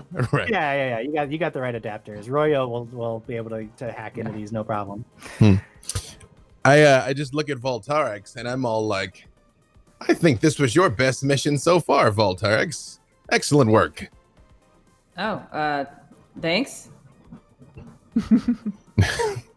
And then as we're turning to head back to the ship, Haven is going to walk with Kazka and pull out the hand-drawn star chart and point to this moon and say, it looks as though we may have a new lead. Do you have any experience in tombs? Tombs? I'm sure I've been across some of them, and together we will figure it out. Ooh. I will just say, as we get to the ship and make sure they didn't rig it to explode. As we're lifting off, though, just like pull and just like bring it back around and just orbital bombardment, eradicate this base, like boom, boom, boom, boom, boom. Yeah, blow it all up. Yeah. Once we're back on the ship. Yeah, on the ship, yes. Yeah. Yes. Once we are back on the ship, though, I'm gonna circle back around to the captain, and then I'm gonna kind of like walk up and push the little button on my armor that makes that little secret pocket pop out. Yeah. And I'm gonna be like, and I'm gonna pull it out and hand it, show it to the captain, and be like, "Don't worry, I saved some of the drugs for us." Don't eat those. Like, I don't know that we need to be more aggressive, but still. No, not good for catch. us. For us to research or whatever. Yes, I didn't know what your play was. I just saw that glimmer in your eye. Although it could be funny to sneak some into Maple's tea at some point. All you have to do is steal her shoes, and I think you'll get that reaction. That's fair. Well, anyway, here you go. I'm like, excellent work, Voltarix. Excellent work. And put it somewhere safe with the tablets. Yeah. And eradicate this base and head off to the moon. We don't look at the explosion. No, we fly very slowly, not looking at the explosion. You lift off. You eradicate the base. Your ship may not be a warship, but you have enough to at least destroy most. You have enough to destroy a greenhouse and some labs. That's no problem. And then you take off with a new destination, a moon said to be nearby that perhaps contains this relic that will lead you into the Scoured Stars. But that is a story for another day, because we have come to the end of our adventure and the end of our time tonight. Yay! Dun, dun, dun, dun, dun, dun. We won. Yay. You won. Not only did you win, but next time I see you, you're going to be level 5. Whoa! I'm leveling up. That's right. Get your books ready. It's time to level up. So it'll be super exciting for next time as you explore more of this long forgotten system. Wait, did really nobody expect me to ambush those people? No, That not was you. Total surprise. Maybe one of us. When he was like, one's writing the other one, I was like, Kate. Yeah. Perfect opportunity. Yeah. Glad it worked out. Glad it worked out. Yeah. It's like, I will just say, I know we're wrapping it up, but I just super imagine as we're leaving, like, you know, when you're a little kid and you get new clothes for school and there's the fashion show, like we're all just trying on the new gear. Like, Look at this gauntlet. yes. This gun is very well balanced. Yeah. That's it. Yeah, you got some pretty solid new equipment. I'm sure those are some upgrades for some of the stuff that you're wearing. Wearing or wielding, but I don't even know what Commander Plate is, but it has my attention. Yeah. All right, everybody. Well, we will see you next Wednesday at 6 p.m. Pacific for the next episode. We'll be halfway through our run on Scoured Star. That's right. Next episode 5. That's the halfway point. Unless, of course, somebody listens to B-Dave and we get that extra episode to play through the Zoe media campaign. I don't know. It depends. It's just Jason Bullman. I'm gonna DM him. It's self-validating. It sells itself. That's all I have to say. As though. Yeah. Anyway. Thank you guys for another awesome episode. Thanks you to everybody out there who was watching, and a big thanks to Paizo for making such an awesome game for us to play. Remember to go to paizo.com/starfinder if you want to get a hold of any of the adventures that you've seen us play, any of the other adventures we haven't had time to play, or any of the rule books so that you could have totally brand new adventures on your own. The core rule book, the beginner box, the Starfinder or the Starship Operations Manual, the Alien Archives, all of them. They're all available on paizo.com and many, many more. Seriously, check it out. Get all that stuff. We will see you back here Wednesday night, 6 p.m. Pacific, for another episode of Scoured Stars in 1 week's time. Until then, good night. Good night, everybody. And goodbye.